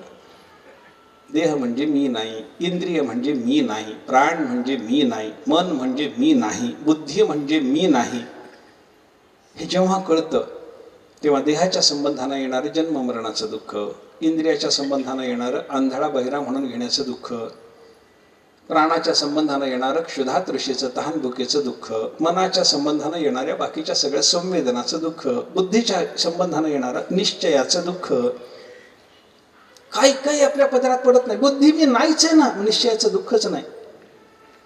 मन मी नाहीच आहे ना, मग संकल्प विकल्प वगैरे सगळ्याच्या सगळ्या वृत्तीच्या संबंधानं होणाऱ्या दुःखाचा माझा काही संबंधच नाही. मी प्राण नाहीच आहे, त्याच्यामुळं प्राणाचा माझा संबंध नसल्यामुळं प्राणाला लागणारी तहान भूक त्याचं दुःख माझ्याकडे येतच नाही. या भावनेत आरूढ होणं कधी जमतं? अध्यात्मशास्त्राच्या ज्ञानानं. आणि ते अध्यात्मशास्त्राचं ज्ञान एवढं समर्थ, दुःखाचा संपूर्ण नाश करण्याच्या कामात समर्थ आहे, म्हणून अध्यात्मशास्त्राची गरज आहे. आता त्याच्या पुढे आपला मुद्दा असा आहे, अध्यात्मशास्त्राची गरज आहे हे सिद्ध झालं, पण हे अध्यात्मशास्त्राचं ज्ञान संता वाचून अन्यत्र मिळालं असतं तर आपल्याला संताकडे जायची गरज नव्हती. पण अध्यात्मशास्त्राचं ज्ञान संताशिवाय दुसरीकडे मिळतच नाही. संताविण प्राप्ती नाही, ऐसी वेद देती ग्वाही. नाथ महाराज स्पष्ट सांगतात, संताच्या शिवाय हे अध्यात्मशास्त्राचं ज्ञान अन्यत्र तुम्हाला प्राप्त होण्याची शक्यता नाही. कुठंच मिळत नाही. कुठंच मिळतं? संताजवळ मिळतं. संत तेथ विवेका असणे की जी. साधू पुरुषाजवळ विवेक आहे. गुरु तेथ ज्ञान, ज्ञानी आत्मदर्शन, दर्शनी समाधान, आथी जैसे. आपल्या अंतःकरणाला पूर्ण समाधान प्राप्त होण्याकरता आत्मदर्शन पाहिजे. आत्मदर्शनाच्या करता अध्यात्मशास्त्राचं ज्ञान पाहिजे. आणि अध्यात्मशास्त्राचं ज्ञान मिळवण्याकरता ते ज्ञान ज्या गुरुकडे आहे त्यांच्याकडे जाण्याची गरज असते.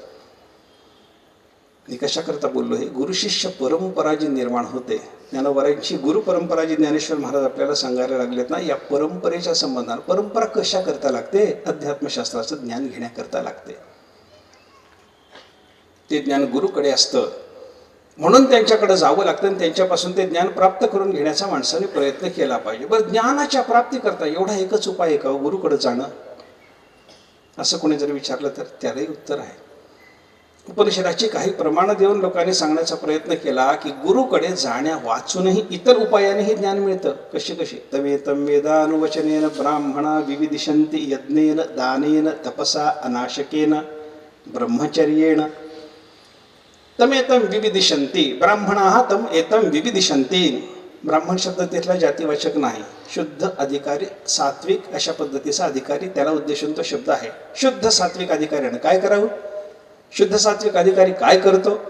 परमात्म्याला जाणण्याची इच्छा करतो. पण परमात्म्याला जाणण्याची इच्छा करत असताना त्याला साधना काय काय केली? वेदानुवचनेन, वेदाचं अनुवचन करतो. अनुवचन करतो म्हणजे गुरुनी वेद उच्चारला की हा मागून म्हणत राहतो, वेदाचा अभ्यास करतो. एवढंच नाही, वेदाचा अभ्यास करतो, वेदाचं प्रवचन करतो, ते अनुवचनच आहे. अनुवचन म्हणजे ते वचन वाचल्याच्या नंतर त्या वचनाच्या संबंधानं नंतर आपण जे वचन करू म्हणजे प्रवचन करू, ते अनुवचनच आहे. वेदाचा उच्चारही पाहिजे, वेदाच्या संबंधानं प्रवचनही पाहिजे. स्वाध्याय प्रवचनाभ्याम न प्रमदितव्यम, दोन्ही पाहिजे. मग वेदाचा अभ्यास करून देवाला जाणण्याचा काही लोक प्रयत्न करतात. एक यज्ञेन विविदिशन्ति, काही लोक यज्ञ करतात आणि त्या यज्ञाच्या माध्यमातून देवाला जाण्याचा प्रयत्न करतात. काही लोक दानेन विविदिशन्ति, मोठं दान करावं, त्या दानातून देव जाणता आला तर बघावं, असा काही लोकांचा विचार. काही लोक म्हणतात तपसा विविदिशन्ति, तपश्चर्या करावी, तपश्चर्यातून देव भेटेल का याचा विचार करावा. अनाशकेन विविदिशन्ति, बरेच दिवसपर्यंत उपवास करावा आणि त्या उपवासातून देव जाणता येतो का बघावा. ब्रह्मचर्येण विविदिशन्ति, ब्रह्मचर्याचं पालन करावं, नैष्ठिक ब्रह्मचर्य पाळावं, त्या ब्रह्मचर्याच्या पालनातून आपल्याला देव जाणता येतो का याचा विचार करावा, असा वेदाने सुद्धा निर्देश केलेला आहे. याचा अर्थ काय झाला? हे वेगळे वेगळे मार्ग सुद्धा देवाच्या दर्शनाकरता, देवाच्या ज्ञानाकरता आपल्याला सांगितलेले पाहायला सापडतातच ना. गुरुकडे जावं लागतं. अरे हे फक्त याच्यातलं वेदानुवचन जर घेतलं त्याला गुरु लागतो, पण त्याच्यानंतर असलेला यज्ञ, त्याच्यानंतर असलेलं दान, त्याच्यानंतर असलेली तपश्चर्या, त्याच्यानंतर असलेला उपवास, त्याच्यानंतर असलेलं ब्रह्मचर्य, ही जी सगळी साधनं आहेत ना, गुरुच्या मार्गदर्शना वाचून, गुरुच्या सहाय्या वाचून हे साधनं करता येतात. ब्रह्मचर्य पालन करायचं. ब्रह्मचर्याचं महत्त्व खूप सांगितलं बरं का आपल्याकडे, शास्त्रास आहे त्याच्याबद्दल. एकतश्चतुरो वेदाः ब्रह्मचर्यम तथैकतः. दुसरं त्याच्या पुढचं असं दिलं, एकतच सर्व पापानी मद्यपानम तथैकतः.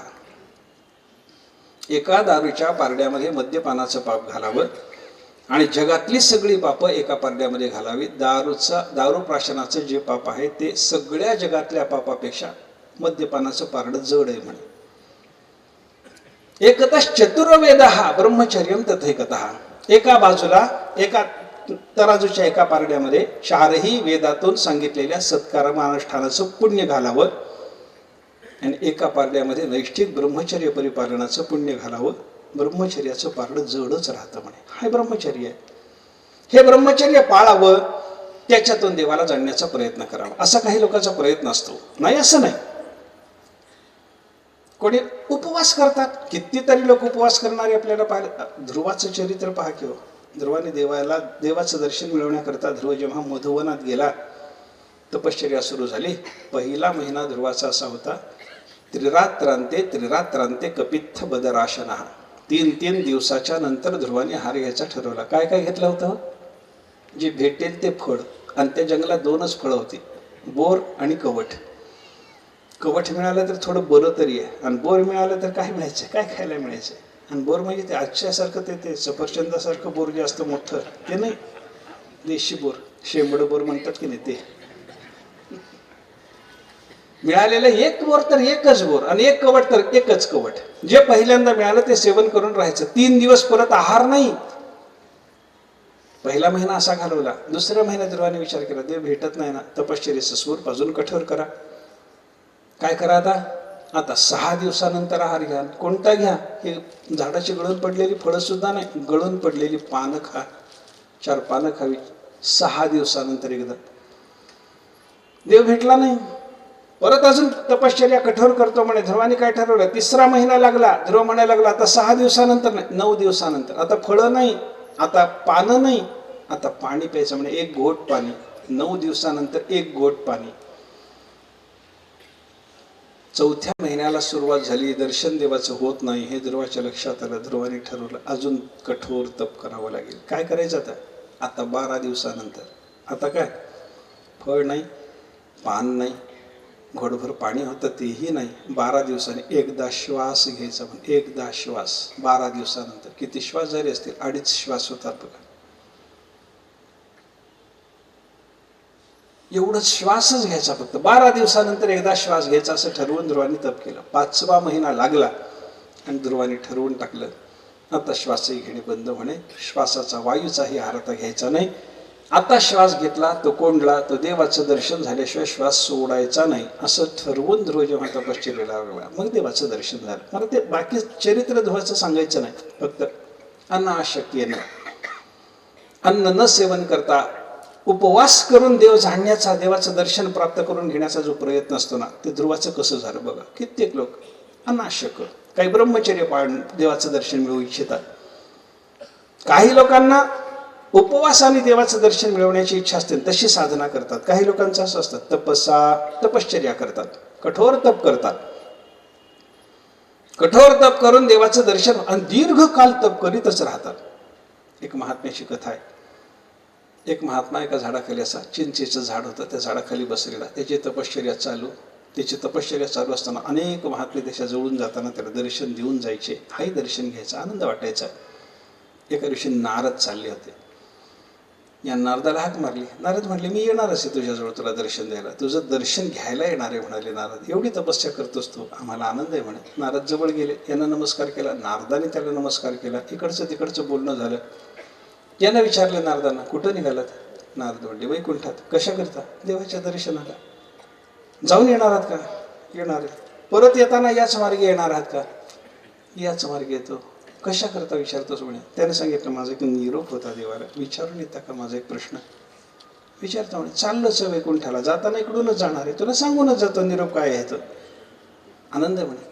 एक माझा निरोप विचारा की मी इथं तपस्या करीत बसलो, देवाच्या दर्शनाकरता माझं तप चालू आहे. देवाला विचारा मला दर्शन द्यायला कधी येणार आहात, एवढंच विचारायचं म्हणे मला, बाकी काही नाही. नारद म्हणले, ठीक आहे, एवढी तपस्या चालू आहे, देव येतीलच तुला दर्शन द्यायला, आज ना उद्या, एवढंच की रे.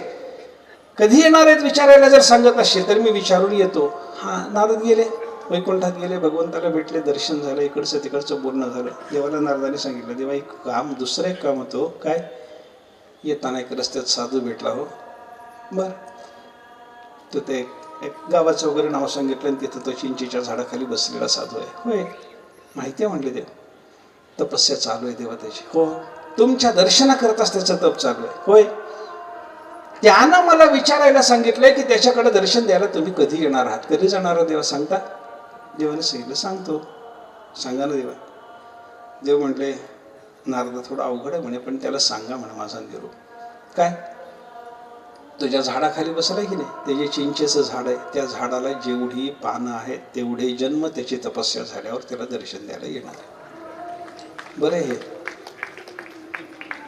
एवढी कठोर परीक्षा पाहावी देवानी.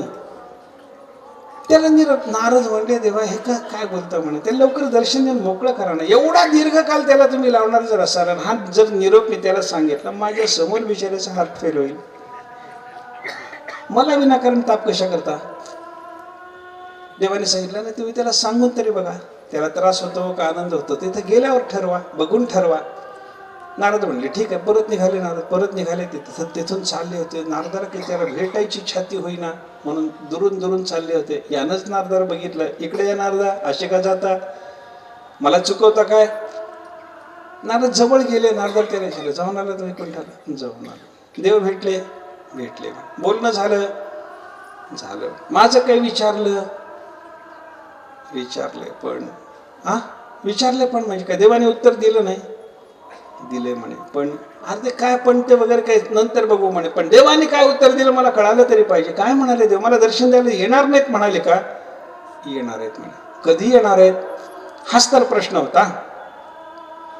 नारदाने सांगितलं, तुझ्या झाडाखाली बसला असला, या झाडाला जितकी पानं आहेत तेवढे जन्म तुझी तपश्चर्या झाल्यावर तुला दर्शन द्यायला देव येणार. एवढं ऐकलं आणि थैथया उठून नाचायलाच लागला किंवा आनंदानं. नारद म्हणजे वेडा झाला काय? त्याला हात धरून बसवलं, विचारलं, तुला नाचायला का? तो म्हणला, आनंद झाला. अरे मग आनंदाची गोष्ट काय आहे याच्यामध्ये?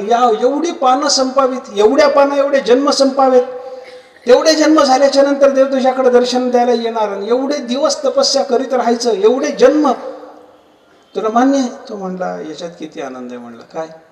एवढे जन्म माझे होणार, हो, हे आनंदाचं जरी नसलं तरी एवढ्या जन्मात मी तपस्या करीत राहणार, ती तपस्या माझी निष्काम असणार, देवाच्या दर्शनासाठीच असणार, इतके जन्म सतत देवाचं स्मरण होणार आणि त्याच्यानंतर एवढ्या जन्मानंतर का होईना देवाचं निश्चित दर्शन होणार. एवढे आनंदात म्हणलं, याच्यात काय बिघडलं काय? हे काय? तपश्चर्येनं देवाला जाण्याचा प्रयत्न.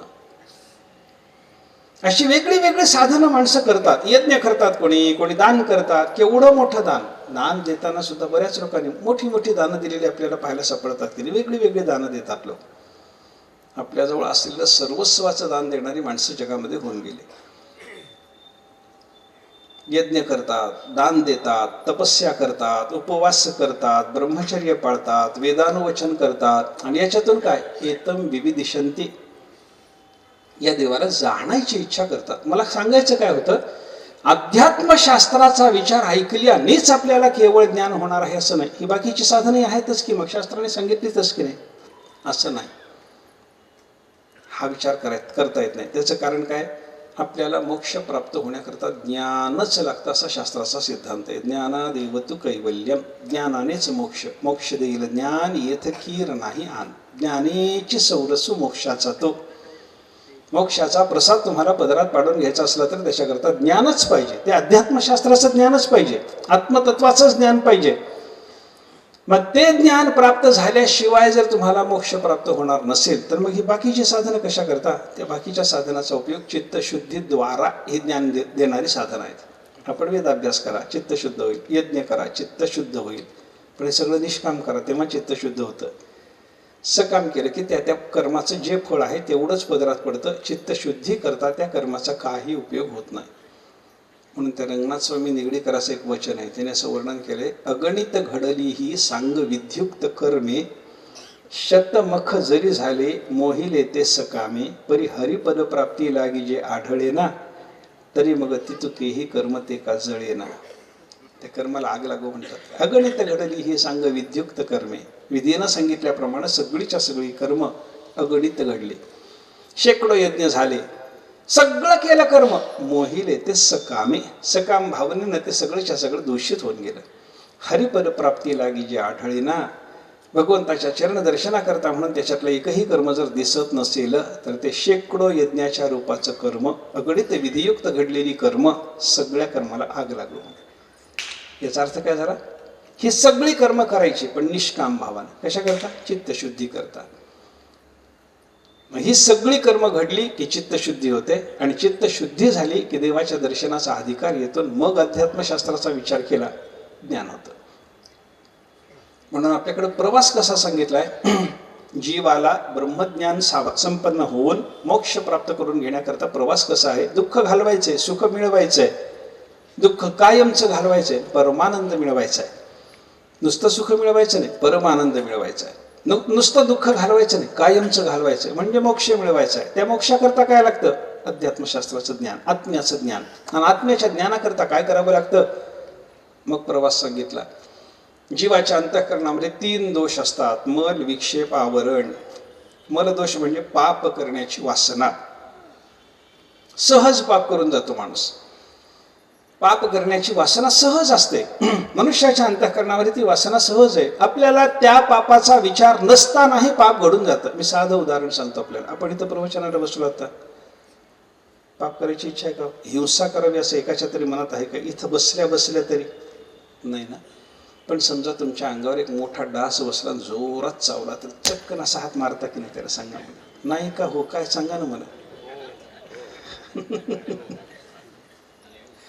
पाप करायची इच्छा नाही तरी सहज जे पाप घडून जातं त्याचं कारण काय? अंतःकरणात असलेली पापाची वासना तिथे आडवी येते. निदान त्याला उडवता तरी की नाही, त्या डासाला नाही जरी मारलं तरी त्याला उडवायचा प्रयत्न म्हणजे काय? त्याच्या अन्नावरून त्याला उठवणंच आहे ना, पापच आहे ना. ते तसं तुम्ही करू नका असं सांगायचा मलाही अधिकार नाही, कारण मी ते करीत राहतो.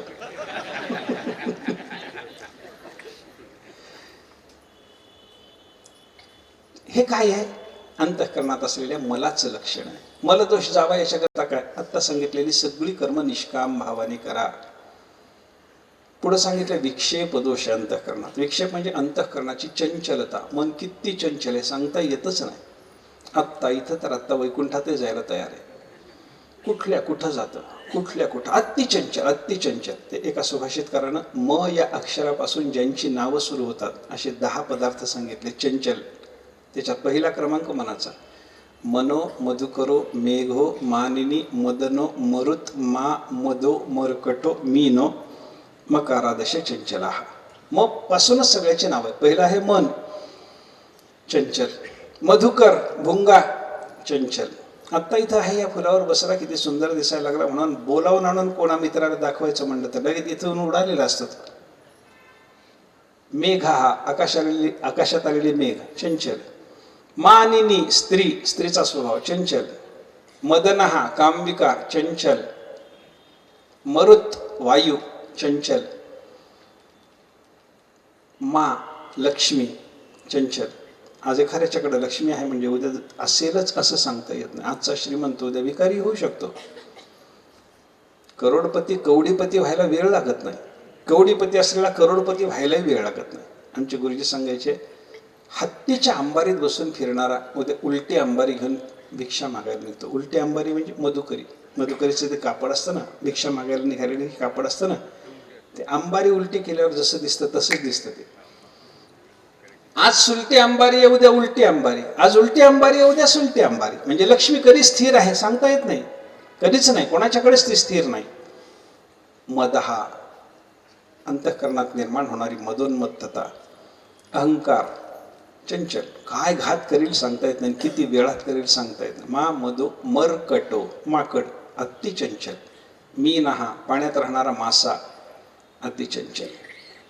हे 10 पदार्थ जे चंचल आहेत ह्या सगळ्याची नावं म अक्षरापासून आहेत. आणि त्याच्यातलं पहिलं कोण? मना. सगळ्यात चंचल ते आहे. आणि हा मनाचा जो चंचल स्वभाव आहे याला शास्त्रकारांनी विक्षेप दोष म्हणलं. हा विक्षेप दोष शांत झाला पाहिजे, शांत व्हावा. काय करावं? ऐकाग्र्यार्थम उपासना. शास्त्र त्याच्याकरता सांगतं की बाबा कर्म आणि चित्तशुद्धीर्थम, मलदोष घालवण्याकरता निष्काम कर्म करा. मग अंतःकरण एकाग्र होण्याकरता, ते मन एकाग्र होण्याकरता त्याच्या पुढे गेल्याच्या नंतर उपासना करा, निष्काम उपासना करा. उपासना करतो आपण, नाही असं नाही, पण निष्काम करत नाही. आपली उपासना निष्काम असते. अरे एक साधी सत्यनारायणाची पूजा केली तर संकल्पामध्ये 1000 गोष्टी मागून घेतो आपण त्या देवाच्या जवळ. काय दिलेलं असतं काय मागितलेलं असतं? काही नाही. देवाला काय द्यायचं? जुने कीर्तनकार सांगतात विनोदात, 2 सडलेली विड्याची पानं, 1 कुजलेली सुपारी. कुजलेली सुपारी ती म्हणजे अशी सुपारी असते म्हणे ती कुजलेली की ती खाल्ल्याबरोबर भटजीला जुलाब झाला पाहिजे म्हणे. ती बाजारात जा की सुपारी घ्यायला जा ना तुम्ही. सुपारी घ्यायला गेल्याबरोबर तो दुकानदार तुम्हाला विचारतो खायची पाहिजे का पूजेची पाहिजे. त्यालाही पाठवून गेलेलं असतं. हे खट्याळे सगळे विचार.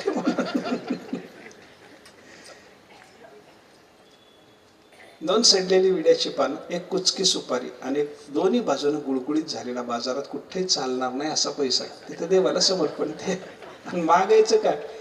माझं कल्याण अस्माकं सकुटुंबानां सपरिवाराणां द्विपद चतुष्पद सहितानां क्षेम स्थैर्य विजय धैर्य आयुः आरोग्य ऐश्वर्य. अरे अरे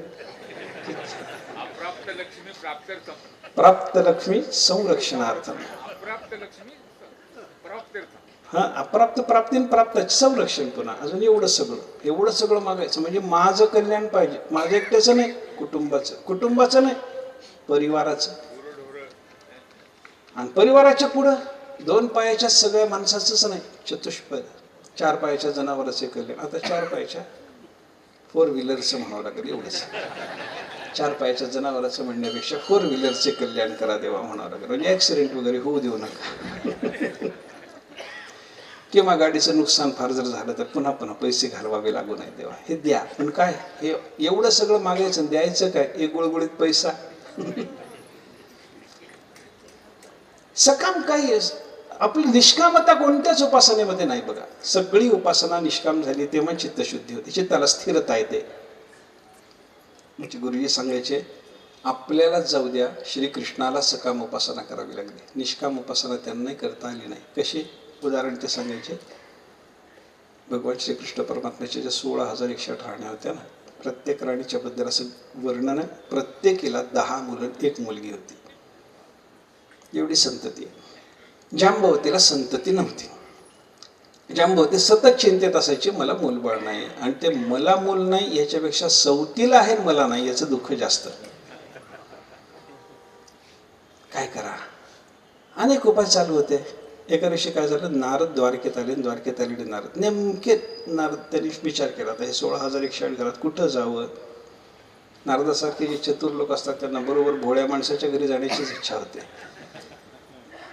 तिथे गेले, ह्या जांबवतीच्या घरी गेले. भोळी बिचारी तिच्या घरी आली. तिला स्वागत केलं, बसवलं, पूजा वगैरे झाली. नारदाने तिच्याकडे पाहत तिला विचारलं, काय गे चेहऱ्यावर काय तुझे असे थोडे चिंतेचे भाव दिसतात, काही चिंता? हो म्हणे नारदा. काय चिंता? नारदा, मला मूलबाळ नाही ना. बाकी सगळ्या स्वतीला मुलंबाळ झाली, मला मूलबाळ नाही, चिंता आहे म्हणे नारद. नारद म्हणले, असं कशा करता? सगळ्यांना बाकीच्यांना मुलं आहेत ना, ते तुझीच आहेत ना. काय होतं म्हणे त्याच्यात? काय होतं? शास्त्र तरी असं सांगतं, एका कुटुंबात असलेल्या 4-5 भावापैकी एका भावाला जरी संतती असली तरी 5ही भाव सपुत्र होतात, भाऊ सपुत्र ठरतात. एकही निपुत्रिक ठरत नाही. हे भावाचं जर असेल तरी एका नवऱ्याच्या बायका सगळ्या, त्यांना सगळ्यांना संतती आहे, मग तुला नाही असं कसं होईल? पण जांबवती म्हणते, नाही नारदा, तेवढी चिंता आहे मनाला, मला मुलं असलं पाहिजे.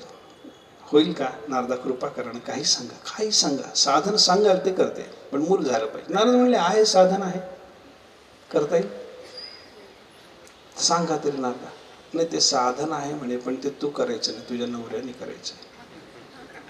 आता इथं थोडं बऱ्याच वेळेला घोडा अडतं बरं का. तू नाही, तुझ्या नवऱ्याने म्हणलं की ते ऐकायचे नाहीत, असंच उत्तर बहुतेक वेळेला असतं. पण जांबवतीनं सांगितलं, सांगा तरी नारदा, मी प्रयत्न करते. त्यांना सांगून बघते, काही हरकत नाही, ते करतील एखाद्या वेळेला.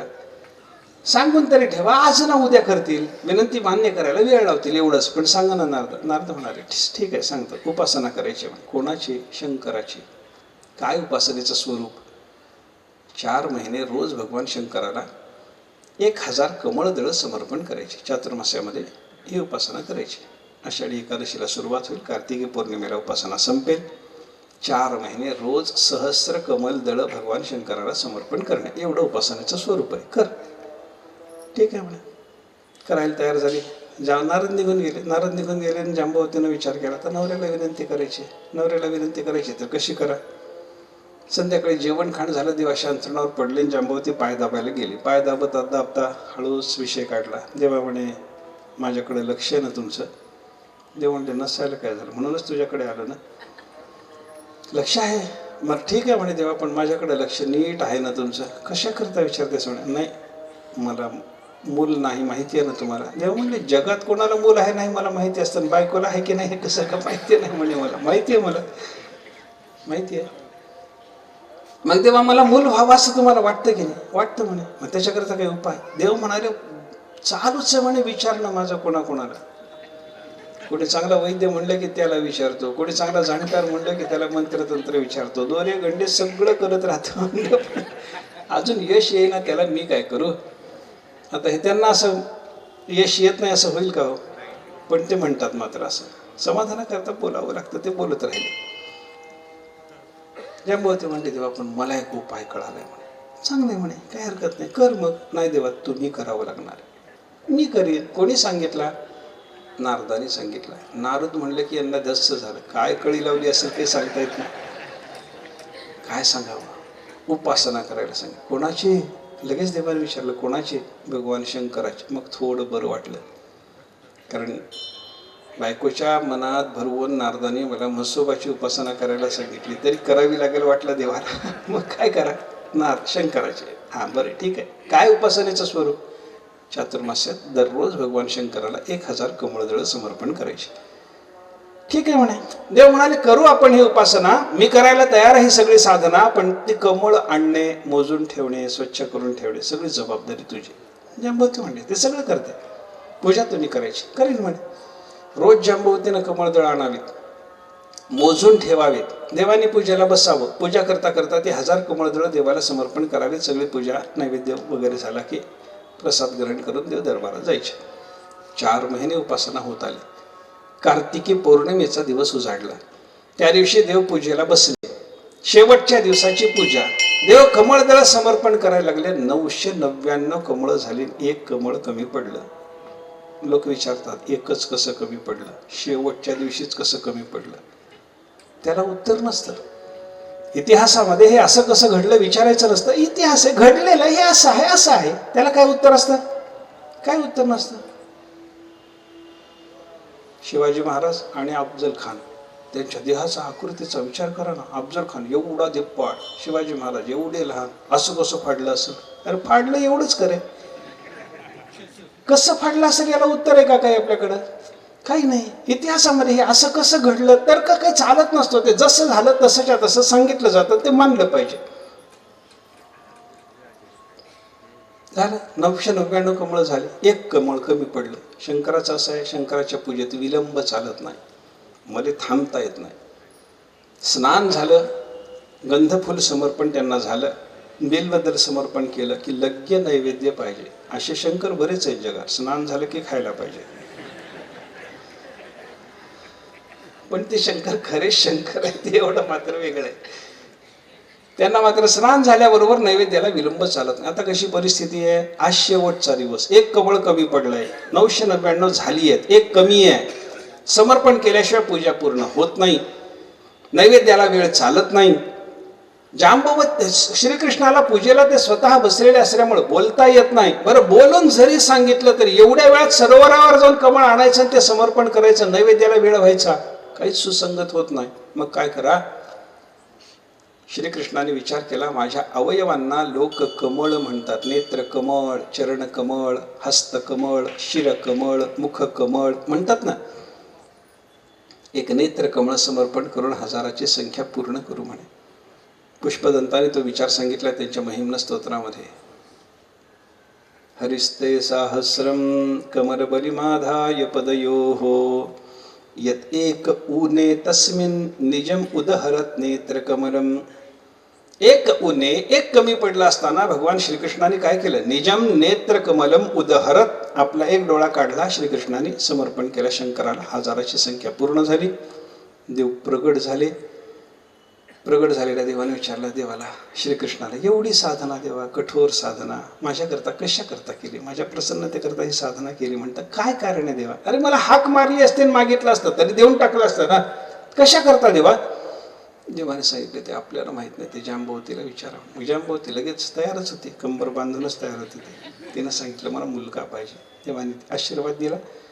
शंकराच्या कृपेनं झाला म्हणून त्याचं नाव सांब ठेवलं. सांबो जांबवती सुतः. आहे की नाही? ही कथा आहे. या कथेत काय सांगायचं आपल्याला? चिंतन काय आहे?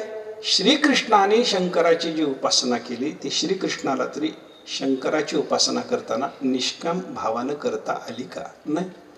बायकोच्या आग्रह करता का होईना, पण त्या उपासनेत श्रीकृष्णालाही सकामता आणावी लागली. याचा अर्थ काय? उपासनेतली सकामता घालवणे आणि उपासना निष्काम भावानं करणे, होणे, ही गोष्ट अतिशय कठीण आहे. पण ती झाली पाहिजे, तेव्हा चित्ताला स्थिरता येते. नाहीतर चित्त धावतच राहतं. चित्ताचा मलदोष गेला पाहिजे निष्काम कर्माने. चित्ताचा विक्षेप दोष गेला पाहिजे, निष्काम उपासना करून तो घालवायचा. आणि मग शेवटी एक आवरण नावाचा दोष राहतो. तो आवरण नावाचा दोष घालवण्याकरता काय करा? आवरण म्हणजे मी आत्मरूप असताना, मी ब्रह्मरूप असताना माझी ब्रह्मरूपता मला दिसत नाही, कारण ती ब्रह्मरूपता आवृत झाली, झाकली गेली. मग झाकली गेलेली ब्रह्मरूपता आपल्याला प्राप्त करून घ्यायची ना, मग त्याच्याकरता काय करा? आवरण दोषाच्या नाशासाठी प्रयत्न करा. तो कोणता? मग त्याच्याकरता मग आपल्याला विवेक, वैराग्य, समाधी, षटसंपत्ती आणि मुमुक्षुता ही 4 साधनं आपल्या अंगी बांधवावी लागतात. विवेक, पहिल्यांदा विवेक सांगितला. विवेक म्हणजे पृथक्करण, विवेचन, वेगळं वेगळं करण्याची शक्ती.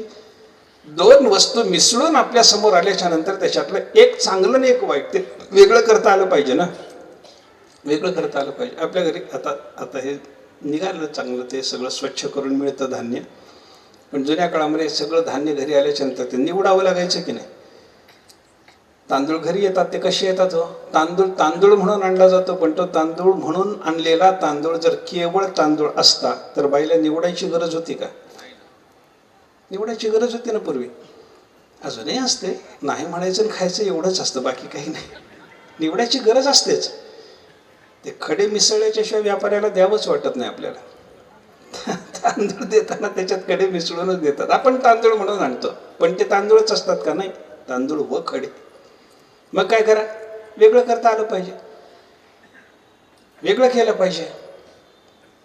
मागं सांगितलं असतं ना, आम्ही एकदा एक कार्यक्रमाकरता 100 क्विंटल तांदूळ घेतला होता. ते निवडावं लागलं. निवडून जे खडे निघाले ते 2 पोते भरले. 2 पोते, 2 क्विंटल. मग ते व्यापाऱ्याला बोलवून दाखवले, हे बघा तुमचे तांदूळ, हे 98 क्विंटल तांदूळ आहेत आणि 2 क्विंटल खडे. त्याला सांगितलं पुन्हा घ्यायचं काम पडलं तर तांदूळ खडे द्या, पण वेगळे वेगळे द्या, म्हणजे निवडायचे श्रम तरी वाचतील.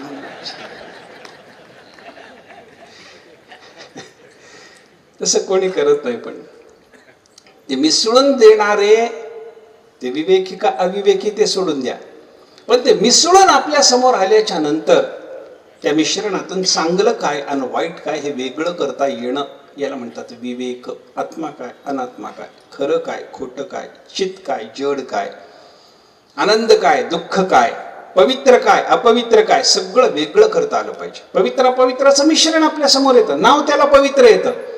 सुख दुःखाचं मिश्रण आपल्या समोर येतं, त्याला नाव सुख येतं. हे सगळं वेगळं करता आलं पाहिजे. हंसाला ती दृष्टी असते म्हणे पहा, दूध आणि पाणी मिसळून ठेवल्याच्या नंतर हंस काय करतो? चाचूचेनी सांडसे खांडीजे पय पाणी राजहंसे. आपल्या चाचूची पकड, चोंचेची पकड घेऊन जातो तो आणि त्याच्यातलं दूध तेवढं काढून घेतो आणि पाणी टाकून देतो तिथं. राजहंसाची क्षमता आहे. सगळ्याची नाही, सगळ्याची नाही. म्हणजे विवेकाची दृष्टी काही लोकांनाच असते, सर्वांना नाही. अनात्मवर्ग नीर सांडोनी आत्मरसाचे क्षीर चरता तिजे सविचार राजहंस. ज्ञानेश्वर महाराज सांगतात, परमार्थामध्ये हंस पदवीला प्राप्त झालेले महात्मेच असे असतात, ते अनात्म्याचं पाणी टाकून आत्म्याचं दूध पिऊन टाकतात. म्हणजे विवेकाची बुद्धी प्राप्त झाली पाहिजे. विवेकाच्या नंतर आहे वैराग्य. वैराग्य म्हणजे इहलोकापासून ब्रह्मलोकापर्यंतचे सगळे पदार्थ नको वाटले पाहिजे, नको वाटावे, सगळं नको वाटावं.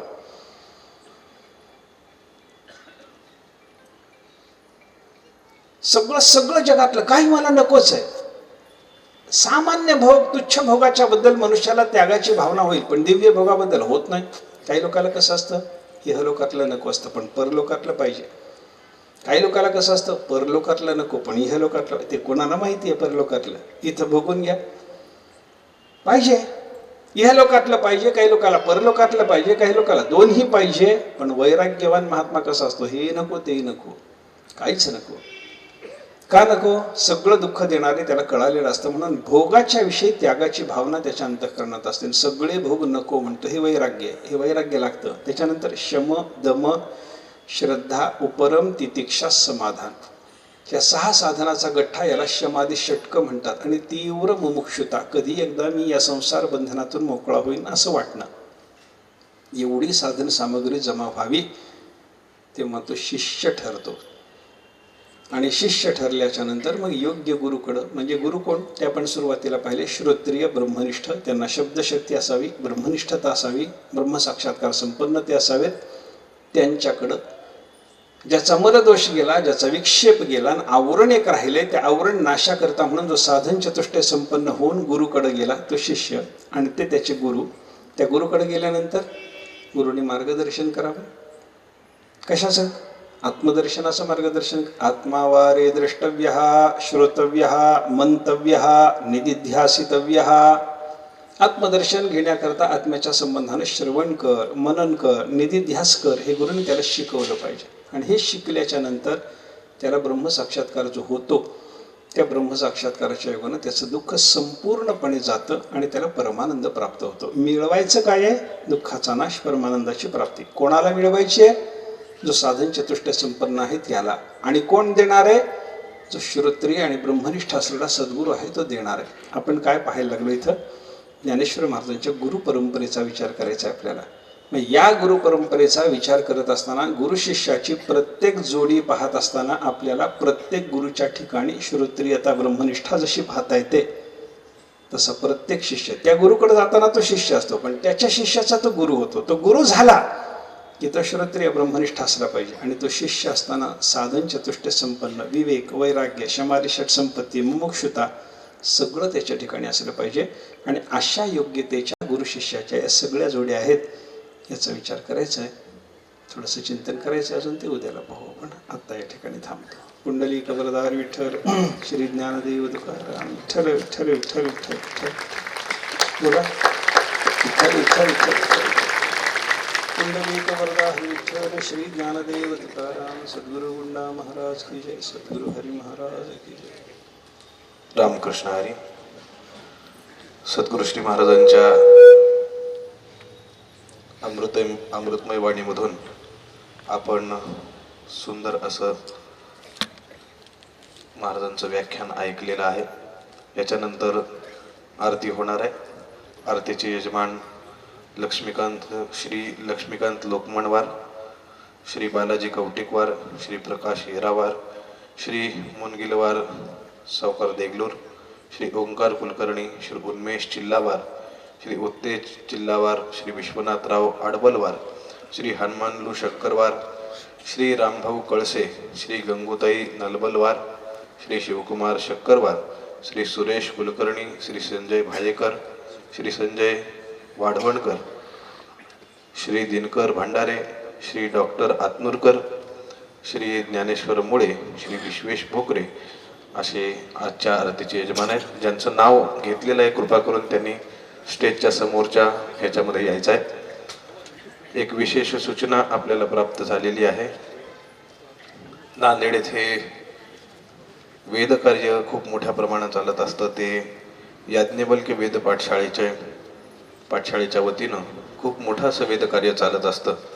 त्या वेद पाठशाळेचा वार्षिक उत्सव जो असतो, वेदमूर्ती मनोज गुरूंनी अनेक विद्यार्थी घडवून ह्या वेदकार्याचं खूप मोठं असं वेदकार्य त्यांनी केलेलं आहे.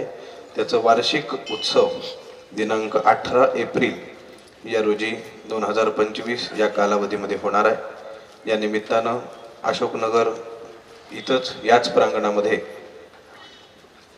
सद्गुरू श्री महाराजांचं प्रवचन होणार आहे. त्याही प्रवचनाचा सर्वांनी लाभ घ्यायचा आहे. ज्ञान जगी इतरे नाती कोणी, अवतार पांडुरंग नाव ठेविले ज्ञानी. आरती ज्ञान राजा महाकैवल्य,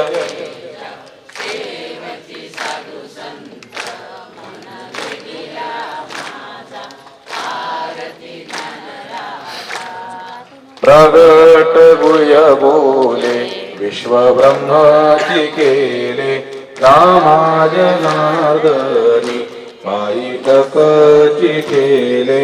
आरती ज्ञान राजा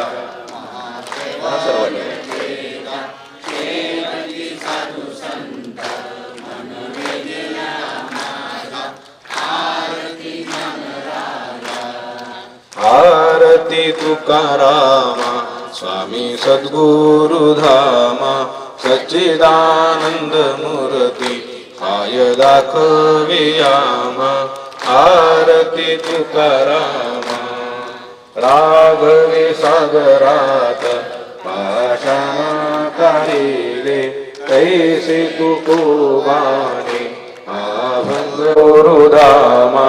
सच्चिदानंद मूर्ती पाय दाखवियामा. आरती तुकारामा.